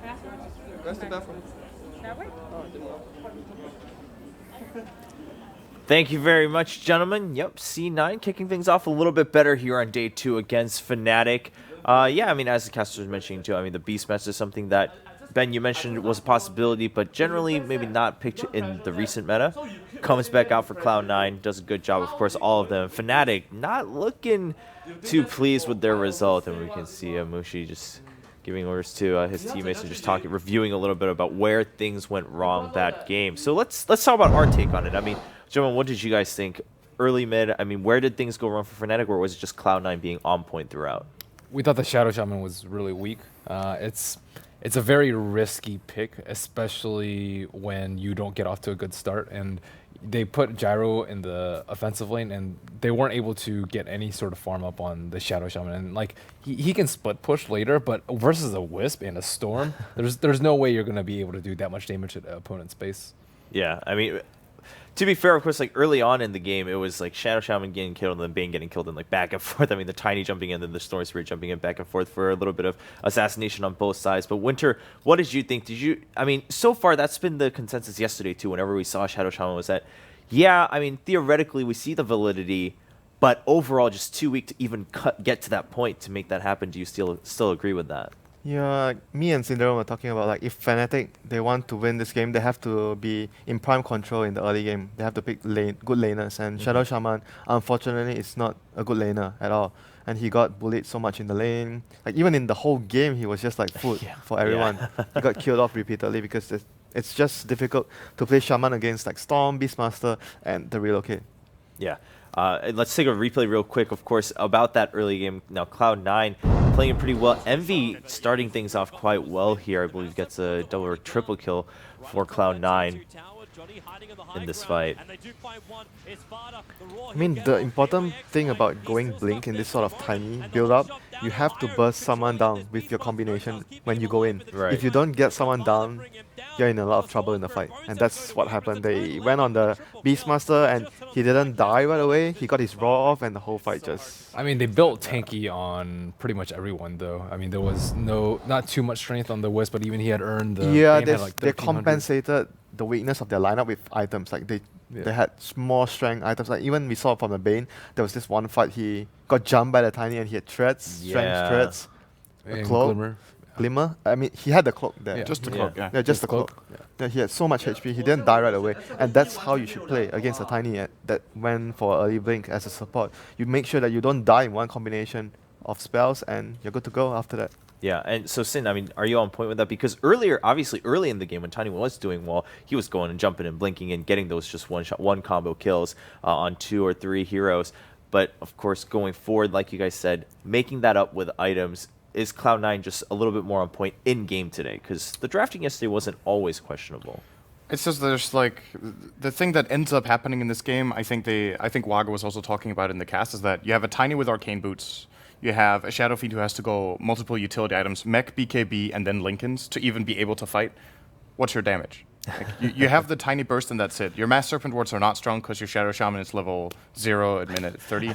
and even if he had decent levels, he has a really hard time getting in and placing the wards properly because he just gets jumped by whatever and he just dies, right? So I think in hindsight for Team Fnatic in this game, maybe you try to either you go all in on the fighting style, right, with the Tiny, and then Shadow Shaman, in my opinion, is not your pick for this game. You pick a more aggressive support early on that can take the ganking to the next level, or if you want to play the more objective-based style with the Shadow Shaman wards, I think your Tiny has to go more in a carry direction instead of the ganking one. But if they did that, then they would sit back and just let themselves be dominated. So it just seemed to be like a little bit of a disconnect in the playstyle. Would you have preferred like a bottle threads, like something to solve the mana instead of arcane boots? You go bottle. I think he definitely needed treads because it slows down his farm a lot that he doesn't have treads. I mean, the dagger is still okay, but it's just the boots, right? Arcane boots is the biggest issue there. Even a bigger I setback, think they expected a 5-man a lot more with arcane and mech. I don't think it was a bad build. I just think that it didn't turn out well. It didn't turn out well. Right, and you bring up a good point. I mean, we did have some moments where Fnatic did show, they just switched it. We have a highlight here where Fnatic, obviously, when they decided to fight and they were on point altogether, they still had that going. I mean, and that is just what they're known for. So if we bring up that highlight where Fnatic starts to show some signs of life, C9 wasn't always going in against Fnatic. We'll be able to see when it comes up that, Fnatic, if one hero had been different or even 1 or 2 items, maybe things could have been a little bit different in the early to mid game so that they could push through. But in the end, it was C9 being a little bit more on point, and just it seems like overall C9 looks and feels a lot better today. We don't see as much indecisiveness, so to speak, in game from C9. What do you guys think? It's just super comfort zone picks, right? I think we were talking about it yesterday. Why don't they bring out their Wisp? Like they are so good with Wisp, and they didn't pick it or ban it in their 2 series yesterday. We were just waiting for it. We were even saying like among the teams that you don't want to give Wisp away, C9 is definitely on them. Yeah. That's how good Big Daddy is on the hero. Yeah. And the crazy thing, like the really good thing about having a player like that is that Wisp is not like it's a great hero. I think it's still underrated in the if you look over the field of teams, how few teams actually utilize it very well. I think it's underrated, but it's a hero that you need a lot of practice with because it's not about the player being mechanically good with it. It changes your entire play style as a team. Like a lot of other heroes you could put like in the same category where supports, they have a designated role of how they're supposed to work, which overlaps a lot, but IO is completely different. So you need to use the map differently. You need to have a really good, you need to play a good partner with whoever you're, in this case, the gyro of Envy, whoever you're tethered to mainly. And they just utilized it exceptionally well with the Beastmaster. So they know what they're doing when they get their IO. He has very good similarity. We were talking about Broodmother yesterday with how Secret play. Right. Like how Zai plays the Broodmother is very different from everyone else. He makes a web and he tries to be active basically. Like it's the same with Johan's IO. He's one of the few that moves around so much. Like he helped secure. I think it was the first blood in the mid lane early. Actually no, I think the Shadow Fiend got the first blood, but he died. But he was so active in moving around the map that he helped Beastmaster get a good start. So Feta was able to get the ball rolling early on, but he got a Necrobook early. So a lot of it has to do with the IO roaming early to help the lanes. Like it's something that you don't see often from maybe the other Wisp players. Yeah, good point. And of course, yesterday we saw a little bit of a peek into more of No-Tail, just who he is, what this means for him. TI coming in, and people were saying it's a little funny because people around him just in his personal life think he's a little bit quiet. He's a little bit obviously in game. Most people are different. You're much more impassioned when there's so much on the line. You're at TI or you're at another LAN. You're gonna be much more passionate, but. We got a nice peek into No-Tail and just what a great guy he is overall. I mean, he's talking about, what does it take? And he's like, well, my advice to people who want to get better at the game is just learning to empathize with other people. And that's usually not you, right? It's like, oh, you practice or you practice certain heroes, or that's generally the tip you're looking for. And he looks at it from an outside angle. So definitely a player to keep a keen look on C9. Given this, Fnatic, so for Fnatic, do you think then they just need to switch it out a little bit? They were in fact the ones that were indecisive in their draft. I personally think the draft could have worked very, very well.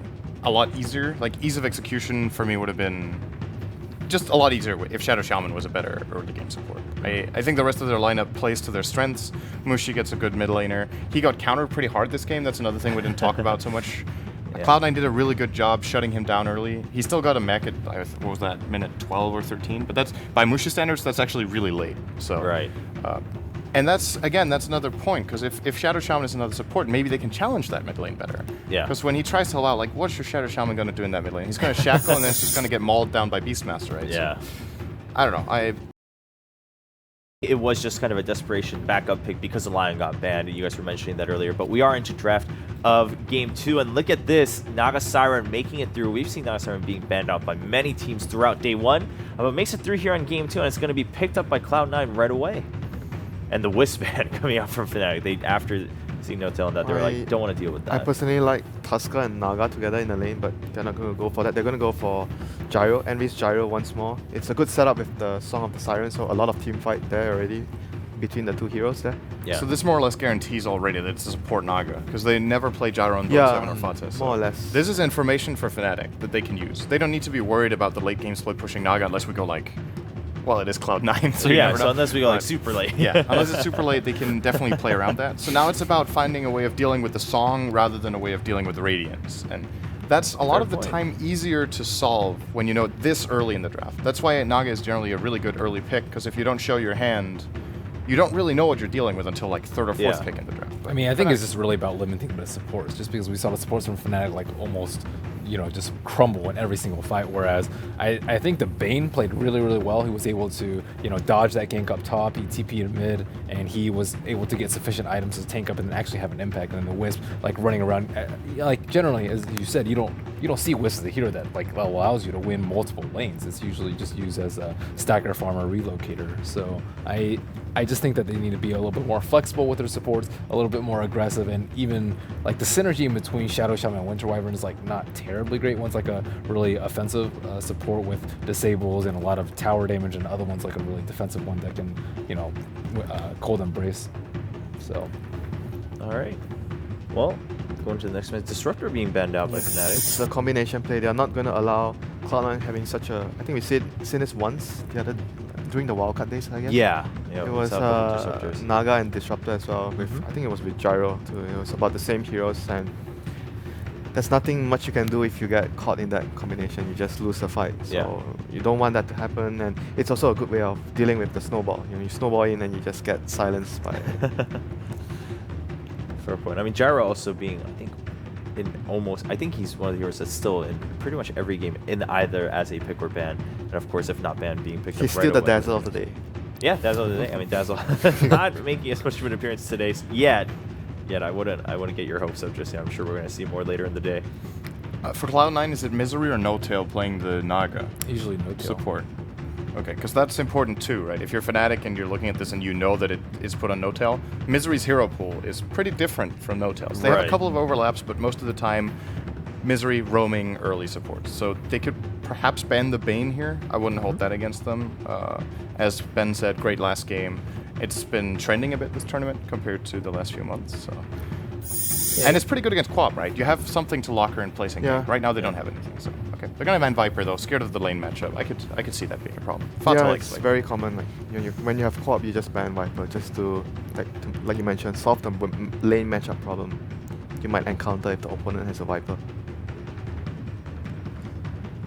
So one more ban before we look at it. So, I mean, Fnatic, of course, I mean, we've talked about, they always have that one priority. Sure, they might have some backup plans going forward. Just talked about Cloud9 and their hero pool difference between Misery and No Tail. For Fnatic, what are they looking for next? I mean, what do they need? Well, we need solutions for Gyrocopter, especially as how popular he was yesterday. They tried Tiny last game. I like the Juggernaut ban from Cloud9. I think that's actually a really good hero versus Gyrocopter and Shadow Fiend. He's not afraid to get up close and personal, and he can do a lot of damage to BKB, which I think you really, really need. Do you like Wraith King? Wraith King is decent just because he can just survival the person and not really care about it. So I think that tackling it, you need to have a solution for Gyrocopter just because he's almost in every game. What other ones are there? like Clockwork with Blade Mail is, I would say, a little bit unreliable, just because if your Clockwork doesn't get off to a great start, the BKB timing is going to come out maybe like 5 minutes later, and then you have such a small window to capitalize on that item. It's kind of like when you're playing Orchid Storm against Anti-Mage. You have like that window where he goes from Battle Fury to Manta, and you kind of need to gank him 2 or 3 times, or else, well, you should have just targeted other heroes. It's not a safe counter. Like having Omni Slash is like How about very Razor? wrong. Like what the? Yeah, Razor's decent too, but it also like depends on the Razor like being able to get. If you don't have a mech, you can't static link and run into it. Yeah. Now, last game, I mean, Cloud9 did end up banning that Razor, and another repeat ban here is the Bloodseeker, and then going with the Pugna for Cloud9. So, I mean, of course, we saw the Pugna from them yesterday in a very different setup, of course, against that Lesh coming out. So that was a very distinct pick. But what about here? What is Cloud9 trying to accomplish, or are they still just trying to leave their other options open? I consider him like a team fighting support. Right. Because you have, right now, the first 2 picks, you have a very strong team fight. You want to land a good song, call down, you kill someone, then you want to push towers. So Pugna is there to help with the team fight and to do the later objective, take towers. And Queen of Pain can't play like she normally can. Yeah, with the you Pugna around. don't really want to get first item BKB. I mean, you kind of have to sometimes against a Pugna, so... And in addition to that, if you look at like teamfight structure around Song of the Siren, it allows for you to place the Nether Ward very well, which is a lot of the time, it has a long range, but in mobile fights, sometimes you outrange it or you can't really find a good placement. Yeah. But you have like 7 seconds to walk into a little corner and this is where I want to place my little ward, and then you go back out and you set up. So I mean, generally everyone's just running away. I don't even think you need to worry about where you place it. Like with a call down, like you can't fight into a call down in Nether Ward. You're just gonna melt. yeah, if they get the right setup, then that's Right, but at the same time, now it's definitely about pushing towers as well. So. Yeah, that's something we discussed yesterday a lot. I mean, Ben, you brought that up. Why aren't more teams going for more push-heavy strategies? And you mentioned the DK coming up, Dragon Knight. Here he is for Cloud9. I actually think Keeper of the Light is a nice pick against Naga, because the way you set up the song, first of all, Keeper of the Light is really good at being at a very big distance. So he might actually be able to start pre-channeling an Illuminate before the fight. And in addition to that, the moment song ends, you have Blinding Light to like try to knock heroes away so that you can get that escape that Ben was talking about. Or if you feel like you're in a position to fight, you can try to take it. It's a good solution to Gyro, who is a very mobility-dependent carry. Especially this game, he doesn't have a Wisp with him to like move him in, so now he needs to run in himself. You Mana Leak, or you just knock him back a little bit when he's using Rocket Barrage, and all of a sudden you have some space. So. And it's one of the best wave clears in the game. Yes. And there's the Razor. And there is the Razor, yeah. Making sure they select that before it gets banned out here in the last ban. So Fnatic securing that for themselves. Yeah, they have a lot of wave clear now. Plasma Field and the Blast, plus the Ice Shards. So, I mean, and Co-op, in this sort of game, you might want to consider to... I mean, I said we need the BKB on the Co-op. But yeah, Aghanims could also be, like, depending on how well the game goes. Like, you're going to be using your ultimate a lot if you're always having to defend your towers. And I think Fnatic analyzed this pretty well, right? You look at, you know Cloud9 support duo more or less will be Naga Pugna. It's the general, I don't think they play, if Envy doesn't play the Naga, it's always support. And the Pugna, do they ever play Core on Bone 7? I can't remember. It's No, like always I don't recall. So this is a super weak support duo as far as early aggression goes. It's team fight and that's what they do. So Fnatic don't have to be scared to pick more defensive support or weaker laner like Keeper of the Light and just play their lanes out and just focus on wave clear like you talked about and just team fighting. So we said Fnatic should definitely pick early aggression. When you're looking at a draft like this, you don't need... What are they going to do for Bone 7? Profit if they want to push? I don't think they want to really push anymore though versus Queen, Keeper. Yeah, what suits their draft though? If they for Bone 7 he plays what else? Legion Commander doesn't feel. Yeah, Phoenix feels okay. So that is actually a core Pugna, I want to say. Yeah, looks like it. Looks like it. I mean, we just discussed how we well, haven't seen that, but there we go. I mean, earlier too. I mean, this TI5 has been full of surprises. You guys I mean, Fnatic expected it. They banned out a Bat Rider. True, So very true. It's clear that this is not a normal Bone 7 hero. If it is, Crystal Maiden. So yeah, well, I mean, one way or the other, we're not seeing something familiar here. They have very good lineup to utilize the aura. That's one thing. So all the cores they have right now benefit so much from the aura in the laning phase. They have a lot of spam, and it might actually be. Wow. Okay. And then Ember returning. So the plus is actually a support here. Right. We have the Quap and the Ember. Now, I mean, for the C9 lineup, it's, as you were just about saying, Winter, that the lineup itself, it's not bad. I mean, obviously, they do synergize. It's just surprising because it's Cloud9, right? More than anything, given what other heroes they already had selected. Because we're now seeing our misery on that CM. We don't know who actually... Who is C9? The guy without a nickname. It's bugged, I think. Yeah. I mean, we'll find out when we get into I was going to say, there is a slight chance that they actually try to run an aggressive, or that they put the Naga on core all of a sudden, and they would put Bone 7 on Gyro. But it's already been Envy picking Gyro, so... It could have been a way for Cloud9 to adapt, like, oh, we wanted to go for this 5-man push. Wow, they've counterpicked us really hard. Maybe we could just play a split push game instead with a core Naga, but I do think that is no tail on Naga. Yeah, how about having Naga plus Gyro, dual lanes? Yeah, I think they're going to have dual lanes in the offlane, though. All right, well, we're about to find out. Just jumped into Game 2. Cloud9 off to a better start than Day 1. Can they close it in and secure 3 points on the start of Day 2? Let's find out against Fnatic. He's got the recall ability once he gets the Aghanim Scepter. Yeah. Fnatic, their draft just looks so sickly sweet. It's wonderful. He has a pretty good uptime. He has more than 50% or more uptime on the recall, even when he doesn't have Aghanim Scepter. Yep. So it's always there. But I don't know. I would bet... If I was a betting man, I would bet on Fnatic, actually. Despite the fact that C9 looked so strong in the previous game, Fnatic have shown that they are able to tie games against some of the strongest teams in their group. So I believe in them going into this draft. Their draft looks... it's hard to call which is stronger here. It could work, but C9 have some weird stuff going on. Yeah, for me, Cloud9, all about the early impact and what they can achieve with this. And it's also a confidence booster for Cloud9. Like, if you're feeling like, okay, their draft's really solid, but we came with a plan and our plan works. After what happened yesterday, this is what you need to have happen. You need to take this 2-0. You need to get the 3 points and look fantastic. We should also welcome in everyone who's tuning in on the main live stream, even though we are paused. Greetings, everyone, on the main live stream, as well as, of course, everyone inside of Dota TV. Huge shout out to you guys at YouTube, Twitch, Steam platform, wherever you are. Hope you're enjoying the show. Cloud9 versus Fnatic. We're here in game number 2 of this first series of the day, where Cloud9 are trying to pick themselves up off the bottom of the group, which is where they currently stand. Exactly. Got to go for those 2 O's to get the 3 points. Remember, a draw is only 1 point in this group stage format. So very, very important to see how the teams are moving out early now, see where they want to drop the wards. We already have Naga Siren rushing up for the top rune spot. And, of course, Queen of Pain rushing into the Radiant jungle. Looks like a ward mission as well from Notel. Going to plant it up on top of the hillside. So you can see a little bit earlier on when the rotations come from Fnatic to the top lane. But Fnatic, their rotations aren't going to come, like, very, very quickly. We've actually got both Mushy as well as KYXY up here. And what's the most favorable lane? Like, you want KYXY farming top? Is Mushy still going to be okay in the mid up against what you're going to assume is a DK? But our assumption may be wrong. I actually believe that you should have the Razor top because he has longer range there to run after, but their itemization looks more like it's going to be a mid-Razor and the top Ember. Both of them actually benefit a lot from being able to chase enemies, so either is fine.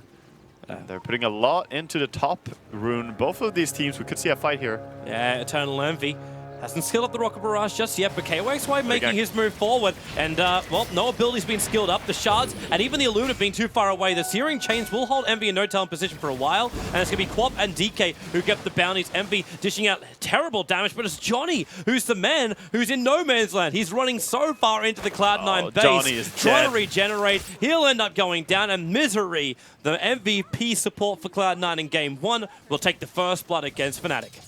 Yeah, that was really, really big. And they're going to run the aggressive lane here with Eternal Enemy's Gyrocopter, along with No-Tail on his Naga Siren. So not the easiest lane for Ember. At the same time, though, like, they've got to bring support to Fader in the mid. He is going to get completely zoned out. Breathe Fire is the only way he'll get an advantage. At the same point, though, he's already got the bottle. Yeah. So the bottle rush was successful. If he could just farm with Breathe Fire, maybe it doesn't make a difference. He got the bounty rune, so he's going to be fine with that. When you get the bounty, you can get this early bottle up. And last hitting will be pretty much relying on Breathe Fire, as you say. No-Tail really aggressive here, contesting the pull, getting some damage onto Ketchik, and then stealing creeps. Side of his Searing Chain, and with the Shards coming in, No-Tail's going to drop. Nice play. You can be as aggressive as you want, but you've really got to give some respect to to that controllability. Also, Yeah. very early side of fist for Mushy, but he realized he can get the kill with it. Exactly. Don't skill until you know what you're going to need. And Johnny also came in a very nice time there with the ice charge from his side. All right, so Eternal Envy, with his Jar in the last game, he got a crap ton of CS, and he was running on the off lane of their team. Now, is he going to be able to achieve the same result, knowing what he's up against with Fnatic? It's very tough to say. That's the question, really. This top lane is tough for Fnatic. They have the Coddle trying to protect up against any aggression here from C9, but I don't know. Gyrocopter is farming a lot. Yeah, he's got 3 for 1 so far, and with the creep wave coming into the tower, it should be 6 for 1. But Notel, he's up again so far, and you got side of fist searing chain, he missed the chain. Actually went down to the Dark Troll summoners for a bit. He tried to block the pull so that they're not able to stop the Gyrocopter from farming, because whenever the creep wave is back here, Gyrocopter is going to free farm, but they're going to try and reset the lane now by pulling. That's very important for them. Bottom lane, 10 and 7 on the Queen of Pain against Pugna, who's really struggling on 3 and 4, and that's a core Pugna, not a support. I don't think we would have really expected anything else to happen in this lane. Like a Queen of Pain going one-on-one. Yeah. It just seems to be too easy. And when you go 2 points up in Shadow Strike, Bone Summon's burning through all of his consumables apart from one salve. It's really tough. It's very tough to play Pugna on this lane. However, he is getting a lot of experience at least. Does Notel see? Yeah, Notel sees Johnny. And Johnny's just going to walk up. He's body blocking the camp, or at least attempting to do so. And now the shards fall off Illuminate, and Notel try to dodge it with the mirror images, not capable of doing so. Well, But I'm he's not already sure. low. I'm not sure about what Notail is doing, because he runs there so early trying to body block it instead of just making some illusions for 70 mana and sending them in when the cramp is about to spawn. Well, they might go on Notail here if they hit the Illuminate. It's gonna miss. Yeah, both Illuminate and shards off target. We'll also flag to the fact that Misery, we kind of forgotten that there is a second support hero for Cloud9. Got First Blood, hasn't shown herself since, but has level 3 and the stacks. She's solo smoking as well on Misery. You must be looking to loop around and try and have a crack at KYXY. That's the play. When you're level 3, you want to make one smoke and want to make it count as well. And there's not too much HP on this Razor right now. Could definitely pay off. He's already used the Plasma Field, so Misery, the smoke will break, the Nova will connect, and he's deep under the tower with a Frostbite Fader. Dragon Teleport, no mana for a breathe fire. He's ball charging up as quick as he can, and there it is, but it's not enough damage. 23 life he'll survive on. So close. That was really, really close, but he didn't get the static link before the stun. That's why they were close to killing him there. I thought he was perfectly fine on his tower, but at least gets away, and Misery, sadly his first gank, not gonna work. Johnny going to isolate that top room with the shards, and it's going to be the bottom regeneration room for Misery. Oh, how nice. Yeah. He was really low on HP. All right, so Misery managed to get himself a... Like, he farmed up one of the trolls down here, but there's a triple stack and a double stack. Yeah, trying to just stack jungle and prepare for your team. At the same time, farming up the big creeps whenever you can. As Crystal Maiden very easily takes care of those. This Queen of Pain, though, is still so far ahead. Like, Yeah. we've got a bottle coming down for Ohio, so we might see some rotations from him shortly. Not to mention Johnny has also made his way down the bottom lane. At the same time, Misery has arrived, so we end up turning this into a dual lane now. And Johnny, there comes your shards into an instant snowball. Just want to hold him there with the Scream and the Shadow Strike. They can ensure the kill. They'll also be able to farm up the Nether Ward, so Bo7 dying underneath his own tower. Yeah, and that's plenty of gold as well, getting the extra gold from the Nether Ward. So actually, it's just level 1, so it's just 20 gold. 20's enough, though. Yeah, it's a little bonus, and they get the reward for killing him as well. Johnny running around. He still has 2 salves on this Tusk. Actually, really surprised how much CS Envy's managed to get out of this top lane. Kerchik's being pushed back by Notel. He's only got 2 points up in Riptide, and now Notel, too far up himself. Mirror Image tries to jump himself out and away from the Illuminate, which is successful at doing so. And Mushy also realizes he cannot chase this any further. At the same time, Tuskar, hello, you're going to go down. Yeah, they actually brought down the Tusk on bottom lane, and very low HP on the Queen as well, as she used a lot of her spells. Crystal Maiden's actually ticking. That Shadow Strike, that's not enough damage. Is that enough damage? She will actually die. Yeah, it's level 2. Yep. She's dead. She's like, deny me, deny me. But Bone7 was not having any of that. Oh, he was back in the lane. That was nice, I guess. Queen gets the return kill there. Still, though, Misery had time to buy up items. Bone7, Ohio dodges the Nether Strike. He's going to get rid of the ward again, but he's a little bit too far away to pick up the rune, and that's what he really came down here for. Yeah, the room was important, but at least Johnny TP'd down bottom and filled Ohio's bottle when he did so. So he's not going to suffer too much from it. Just got to be in that little bit of extra advantage that you remove from Bone 7, who's actually going to go and farm up the jungle camps. So it's Bone 7, the man they want to try and pump the money into. And I'm assuming this is so they can get a quicker mech over on the Pugna. Yeah, I think it's just a reaction as well. If he was farming very well on bottom, then it wouldn't matter who takes it. So just the fact that he can go here right now and that laning bottom makes it extremely hard, he's going to go and take this. Meanwhile, mid, look at Fada's DK. He's 30 CS against 31. So he's actually, in 1 second, he's going to be out-farming the Razor. Breathe Fire is a beautiful thing. Not to mention his skill as a mid player. Yeah, he is a very talented mid player, Fada. Definitely one of the best mid players. But you're still seeing the other issue, which is kicking in. Well, actually, maybe it's not as big, because Mushi's got the same amount of farm as Bone 7. So Yeah. he's not really finding the momentum on this Ember Spirit. And now with Bone 7 rotating up to the top, I think it's time for Fnatic to, well, actually illuminate. That's all they really have to do. The creep wave won't get close enough to the tower. Oh, they won't lose tower. No, they just need to sit under tower, try and get level 6 now, which they're really close to on Ember Spirit, and he will be very hard to dive and kill. Without 2 good stuns on DK, or on C9. They only really have the DK stun. They can't kill this Ember. So to get rid of that Nether Ward, Kerchik's almost killing himself on that. And in fact, Notar realizes it. He's trying to come up at the back to kill off that Keeper of the Light. Yeah, if he sees him now, well, actually he's gonna go on Mushi instead, just hitting him a little bit. But Mushi's pretty strong. Mushi, in fact, initiating a little bit into Notar with the Searing Chains. A follow-up call down, and Mushi hit by the first rocket. Envy right behind him, moving so quickly, and he will get the kill with a rocket barrage. At the same time, Razor dying at his tier 2 tower to the Dragon Knight. Must have ticked out from the poison. And the Crystal Maiden gank as well. CM ganking mid. So she managed to get that one pick off. And the fight continues here top, but they're not gonna find Envy as he runs into the jungle, TP's out, and tower goes down to the Nether Blast. Pugna doing his job. At Cloud9.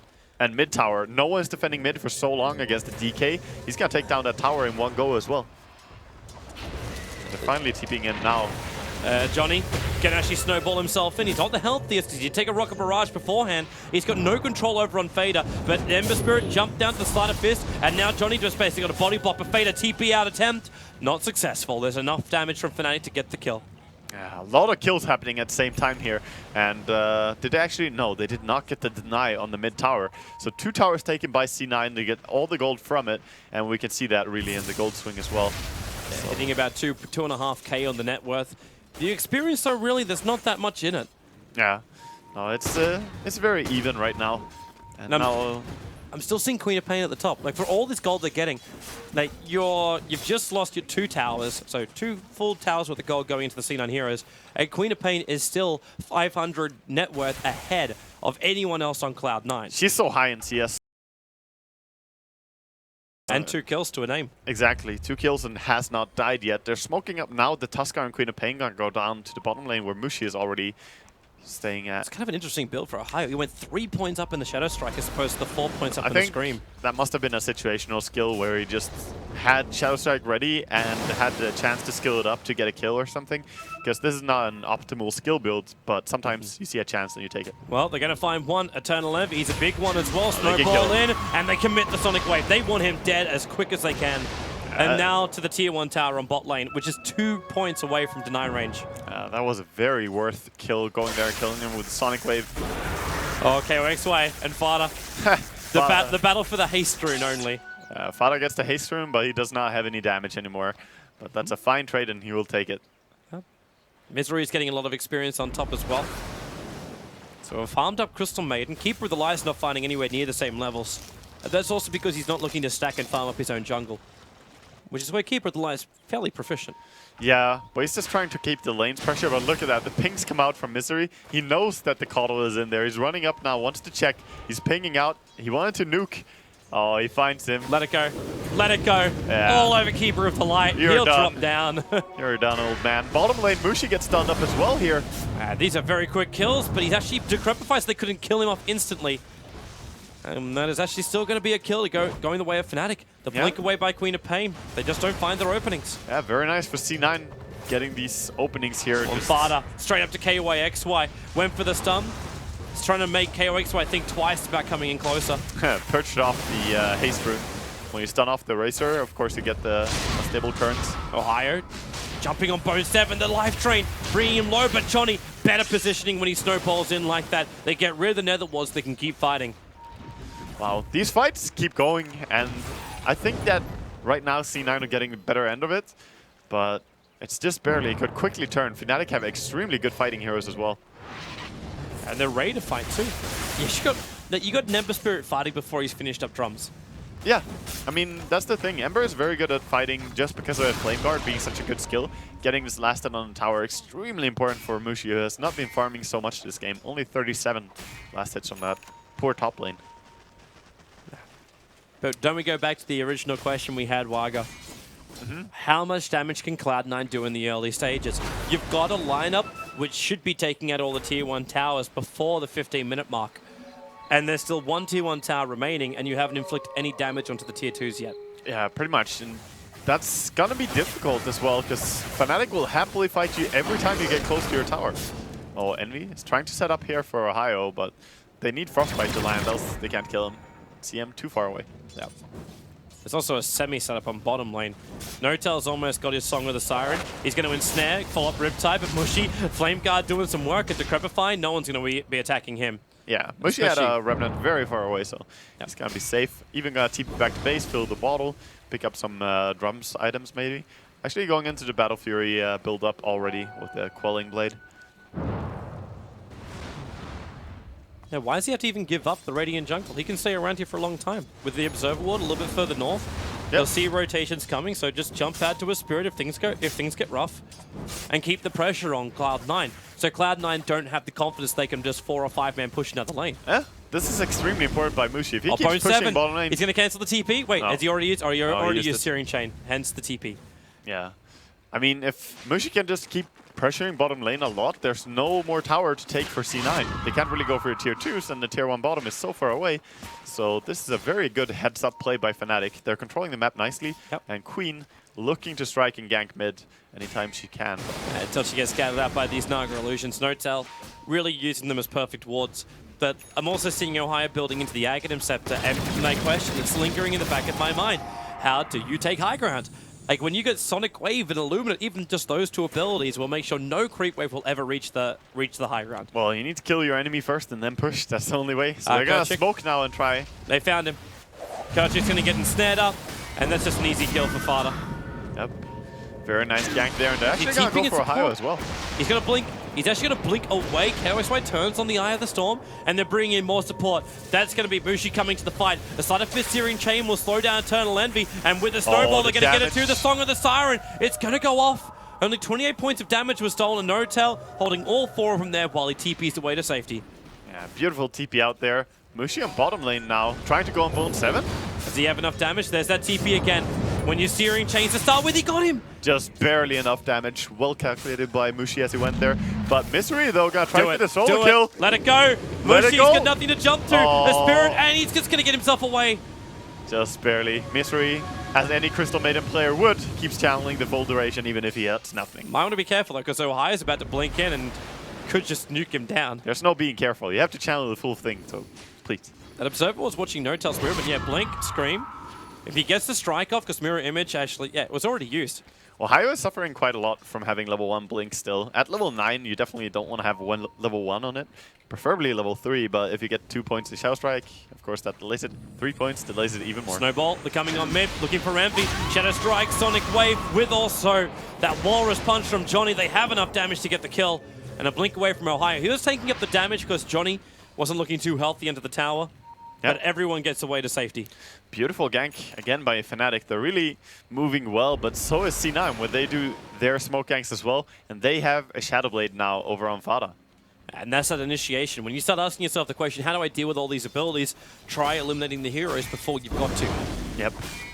And there are many styles as well to play, but I think that you still need to find kills if you want to push. No matter how your lineup is drafted, C9 needs to find these opening kills.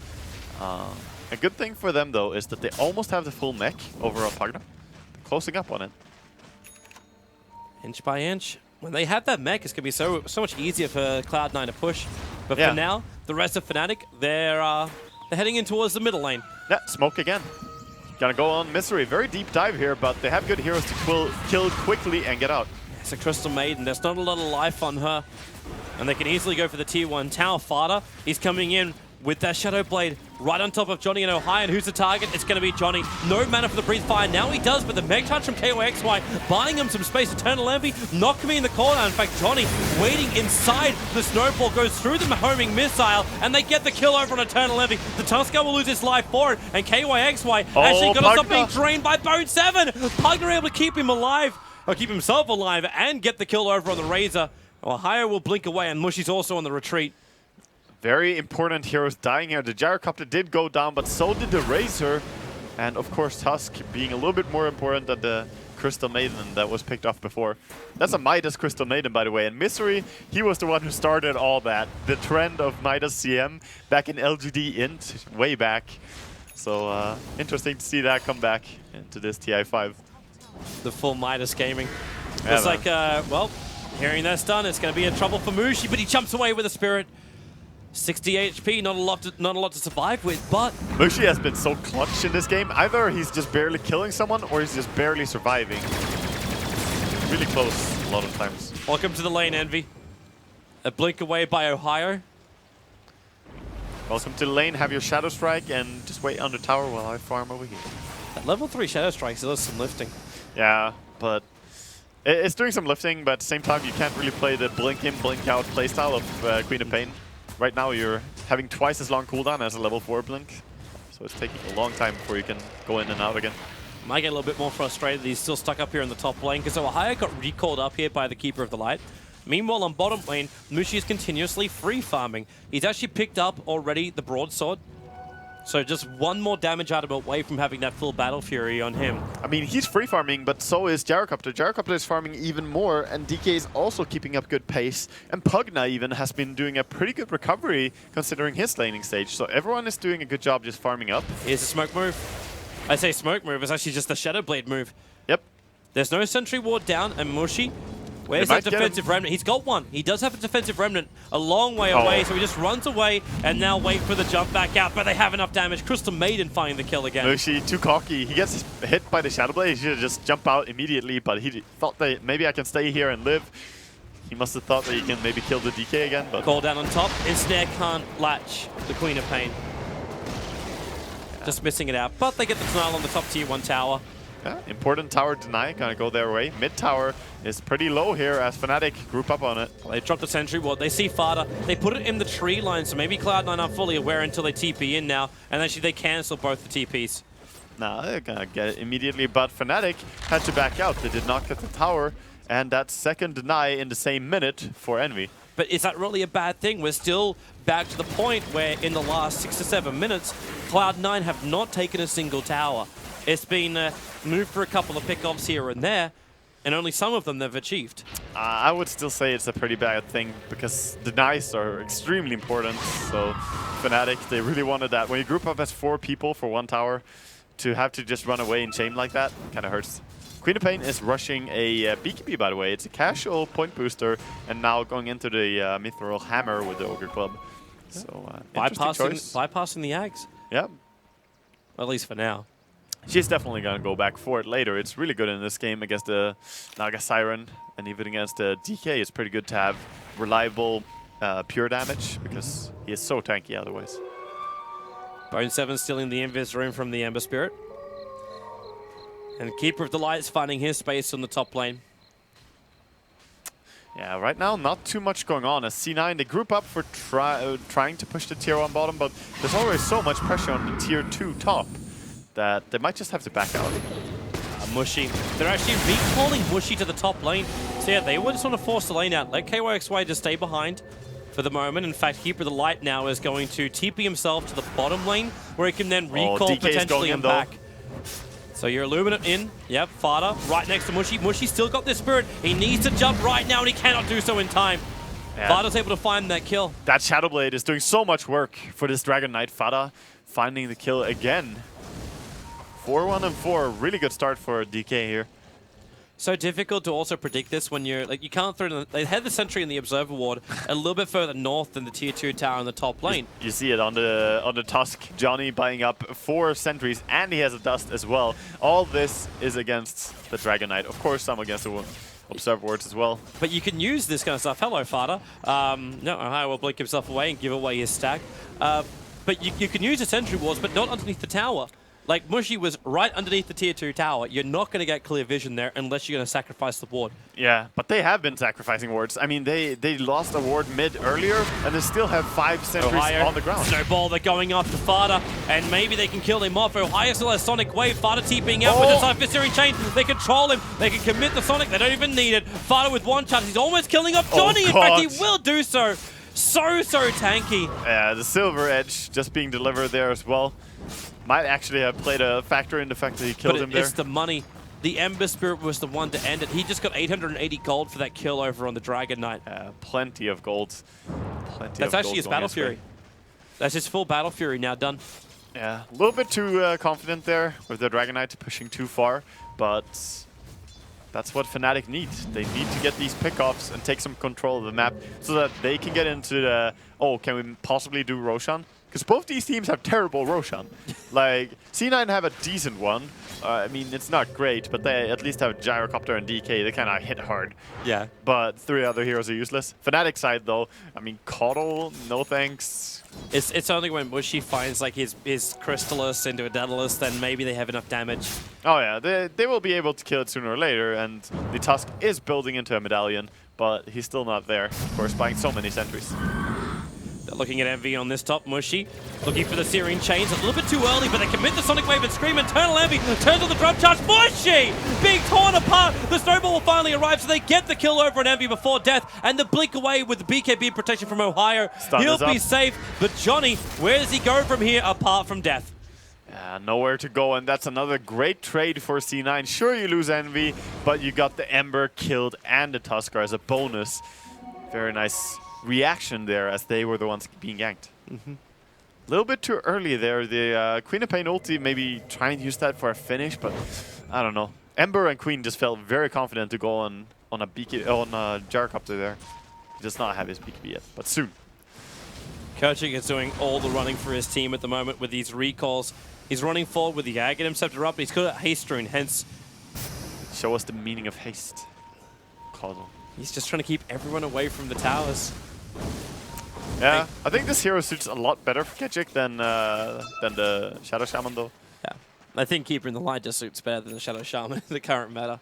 But he's doing it for his team. Like, he ran down the bottom lane, he then recalls in the race, so Razor can then farm up the bottom, moves to the top, pushes out the creep wave, but then Mushy means he can have control of his jungle and use his Battle Fury.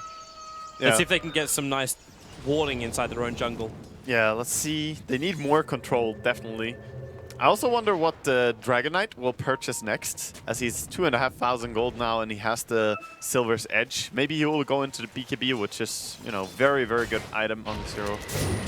Top lane, Misery, a 4-star TP away. Johnny won't be able to reach him in time. Yeah. Krista Maiden, she lives. She's 5-2 and 3 as well, so Misery is doing very well in this game, and he will probably keep getting some item progression towards his inventory. You'll be wondering about Fada too. The BKB, I think you're right with that, but if he was going to get that, it'll still be worth having something like an Ogre Club inside your stash, so there may be a little bit of indecision. Yeah, maybe, but he's been running around with TP Skull all the time, so he wouldn't be able to carry it anyway. Roshan time? It looks like it. Yeah. They're going to 4-man smoke in. The Naga Illusion is still on its way. Pretty obvious sorry, when no one is defending top. It's either a smoke around to kill these guys, or it's a Roche. But then it's a trade-off. Like, you take Roshan, but you lose Coddle your tier should 2 illuminate tower. there now. Just gotta go and check it. Yep. It might be too late, though. Oh, might be time if you really know. The recall. Not TPing in yet. Okay, they're just taking the trade. Yep. Let him have it. Ohio's going to farm mid lane and do some damage to the tier 2 tower there. And Cloud9 instantly have to back up anyway.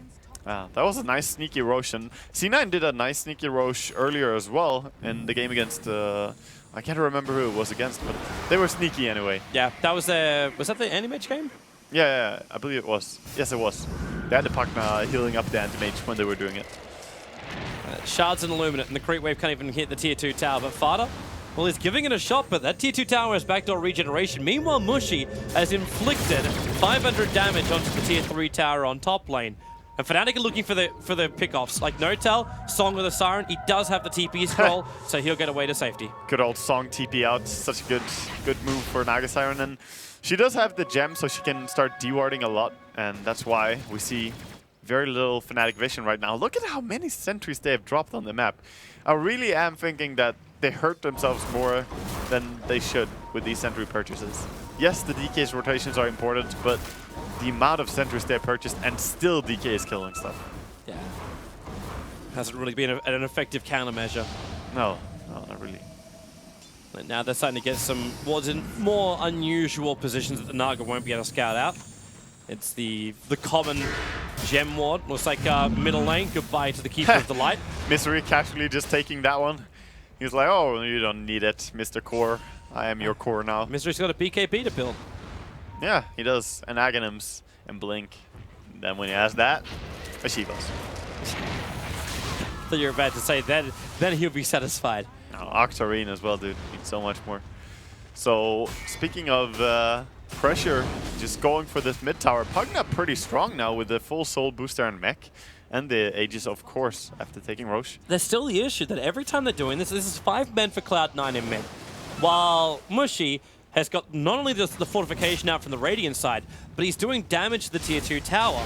Bonesever's doing as much chip as he possibly can. No higher blinks away. As long as the Blues hero is here, yeah, Johnny snowballs up, but he snowballed on top of Fader, so he'll have to ball himself away. He did not want to, but then again, he goes through Eternal Envy, the Sonic Wave, that Nether was still there. Ohio gets hit pretty hard by this, but the Tuskar's down, and Mushy's still not coming back. They're happy to let the tier 2 tower drop bit by bit, but it's not dead yet. They keep having backdoor regen all the time because the creeps get killed so fast. Here's the TP bottom.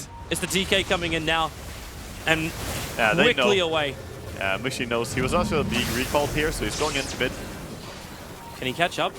Like, maybe. Killing off Misery is worth it. This guy is 6'2". They jump around, they see him in the trees, and Misery's going to drop. Who takes the money? Who takes the glory? It'll be the Ember Spirit for 423. Oh, so close. Naga Siren trying to kill off the Coddle there. Just a few more seconds, she would have had another Riptide, but they kill off the illusion. Very important. Mushy has the full Crystallis and 1k gold. Speaking of full items, there's almost a full Aghanims on this Coddle as well. He hasn't been revealing that a lot because he's keeping his items in the stash. So that might come as a surprise as well. Ohio playing with Envy. The full BKB also, I don't know if you mentioned that one, was also done on DK. Yeah. So the two cores of C9, or the two big cores of C9, have their BKBs, while Pugna going for a little bit more of a compilation build. Yeah, definitely. I mean, Pugna kind of just needs a little bit of everything. I'm not sure what he's doing now with the Soul Booster and then running into Voidstone as well. He's going for a Eul Scepter maybe? So yeah, that's what I was wondering. That's why I was hoping you might be able to explain what the thought process is here. I'm actually not sure. If you go for a full Soul Booster, I think you should just complete something out of it. If you want to go for the Octarine or if you want to go for a Bloodstone. Maybe he's just trying to go for old Bloodstone with the Perseverance. I don't know. Like, I'm actually confused. But he might be feeling like they just need to have that extra disable. He could even be going for a Linken's or something. Like, maybe he feels that they need some item urgently, but I think upgrading the Soul Boosters is definitely high on priority. Fnatic smoke movement going into the Radiant jungle. They're going to walk into Notel as well as Bone7 here. And Ohio, there is no Sonic Wave, even with his Aghanim Scepter, but they snowball in. Ohio isolated with his own BKB. And how long will this last? One more second. The cooldown's coming. He blinks away, and Johnny, he takes the brunt of the attack. Kerching trying to TP out the Breathe Fire of the Drain. It's enough to get the kill. He'll end up surviving, and Mushy, wait, where are you? Yeah, Mushy was behind enemy lines there, but he's going to jump away to his Spirit. That was a nice timing as well on the cooldown and the Song of Siren release. So, catching first the end snare, BKB, Queen of Pain, forcing her to blink away. Beautiful execution by C9 in that fight. Yeah, but they still only get the 2 supports. Yeah, they did. But they also forced BKB from Queen and they had to run out defensively. So, I would say that's okay. They didn't use their BKBs on either a Gyro or DK in that fight. Fada? He's just looking all the time. Check in the corners, man. Might be a Coddle. You never know. But Coddle is dead, so possibly you know right now. Mushi with a sleight of fist, and then he moves forward, realizing where Mushi would come to. There is a spirit jump, but again, Look at that Silver's Edge attack. Mushi just getting brought down. Yeah. Fada is trapped here, and they're going to snowball in with the Walrus Punch, but the call down. Perfect position from Envy. Johnny just evaporates in. He might get the Sonic Wave off, but Fada, they just stand their ground. Envy moving over to KYXY. He'll bring down the Razor, moving into the God, Keeper. they're The light, just he being only run just over. came back to life again. The Blinding Light will make it difficult, but not impossible. They find 4 men moving up to Ohio, but they've still got a tier 2 tower to kill before they can go high ground. And they're so sustainable. They're just going to keep going. They have the mech. Of course, it's already used, but this is very hard to stop, this kind of push. I think they could just go high ground. This is how you push, Toby. We have how kill all the enemies and then go. That was the worst possible time to take a fight for Fnatic. Right outside your base. And what do they even do now? Like your Ember Spirit, Yeah. he cannot come back again. It's You gone Sonic forever. Wave, but you hardly even stop the push from C9. Yeah, it doesn't do anything. I mean, you kill off the creeps, but who cares? They still have the heroes at pretty healthy numbers here, and they're going to have the mech in 10 seconds. And they kill Johnny. Yeah, forcing him to snowball in. He has to come in, but he's only got 160 life. That's not enough to survive this, and they're dragging him so far down. The snowball never even connects. Yep. And they're going for the range tracks as well. No reason to back out until you realize there's tier 2 mid, and we don't need to risk anything. So you're going to back out. And now they have so much gold going their way. Look at this, 3,000 gold on Nagasarn, who goes for a full Solar Crest upgrade here. And of course, Envy almost has the full Butterfly. Assault Cuirass being purchased by Dragon Knight soon. This is looking really terrifying for Fnatic. Yeah, been fantastic for a Cloud9 team. Mid. Can they actually kill him like this? He hits so hard, he hits him and kills him in 5 attacks. That's amazing for Dragon Knight. He kills the Ember in 1 stun duration. Yep. That's when Ember knows this is not working out. And this is another window of opportunity. Like you it could try and keep defending with Illuminates, and this will delay this game. Like Fnatic might be 1 Rex down, but they still have tier 2 towers, and they've still got fantastic D push. I wonder how much more you can actually delay this game though, because C9, the pace at which they're finding pickoffs and transitioning it into something now is starting to become really, really big problem. First the Roshan, and then just the pressure on bottom, taking a full Rax and tier 2, tier 3 tower in 1 push. Fnatic, you have to be careful now. They never even finished up the entire Caudal Aghanims as well. I believe he might have... That first kill that happened inside the Radiant jungle was a nail in the coffin for the point booster. And then he died again on the bottom lane. He's just been dying and not had time to farm up the side lanes. So it's a scythe. It's a scythe for Bone 7. Alright, so he did just leave it as a casual soul booster and went into the full Hex, which is very good against the entire team of Fnatic. Hexing up the Queen of Pain is huge. The Tusk is also very good, and Ember, most importantly, locking him down and killing him. This is just such a dangerous, dangerous time. I don't...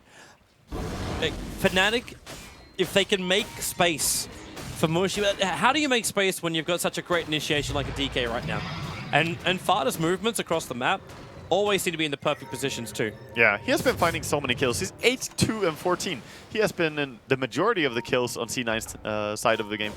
And I don't know. You can't take anything away from any of these plays. They have an 8, 3, and 6 jungle Crystal Maiden. Mid, trying to go for a kill again, but this time Queen of Pain wisely blinking away.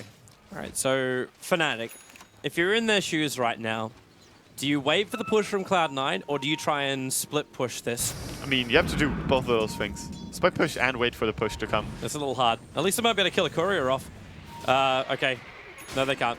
The Scythe device is now up for Misery as well. Yeah. Also, he's got enough farm. Crystal Maiden, 4 staff, and Hex. This is just absurd at this point. To win from here would be very difficult. There is a 20,000 gold advantage. C9, just don't do anything crazy here. Oh, no need for crazy. Fada's trying.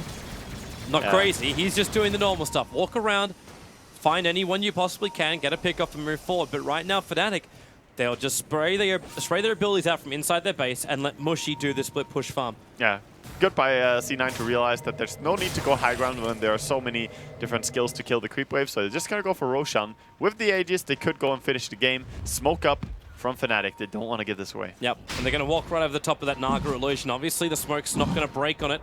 It's only an illusion. They scouted with the sigil, so you know Roshan is nice and healthy. And Envy's the only one in there. This is a trap from Cloud9. Like, they want them to run in. So Mushi's the first man to be revealed. The Naga Illusion jumps in, and they do find Misery. He hexes up on Ohio, trying to hide in the tree line, and they loop themselves around. Envy still They need to kill invis, the and ward. now they can Fuck go for that the ward. call down. The snowball over to Notel. He can't get the Song of the Siren off, doesn't need to, because Fader standing his ground here as the big DK, and that is 3 for the price of 1. About to be 4. Ohio cannot blink. Ember Spirit, the only man alive, and in fact, it's just GG. Cloud9 will take another convincing victory over Fnatic. And a 2-0. 2-0. Yeah, that's the 2-0 that C9 needed after yesterday. So really well performed. No throws today. Really consistent play. And Fnatic, despite their efforts, they do get a 0-2 loss here. And this will push Cloud9 up level with Team Secret. Yeah, who, 4 points. But also, there's an extra game in there for Cloud9. Also, Secret have some games to play today, so they have a chance, of course, to widen that gap. Yeah, they got a doubleheader coming up, and of course we're going to be here for that one. In the meantime, we'll throw it back to the analysis couch.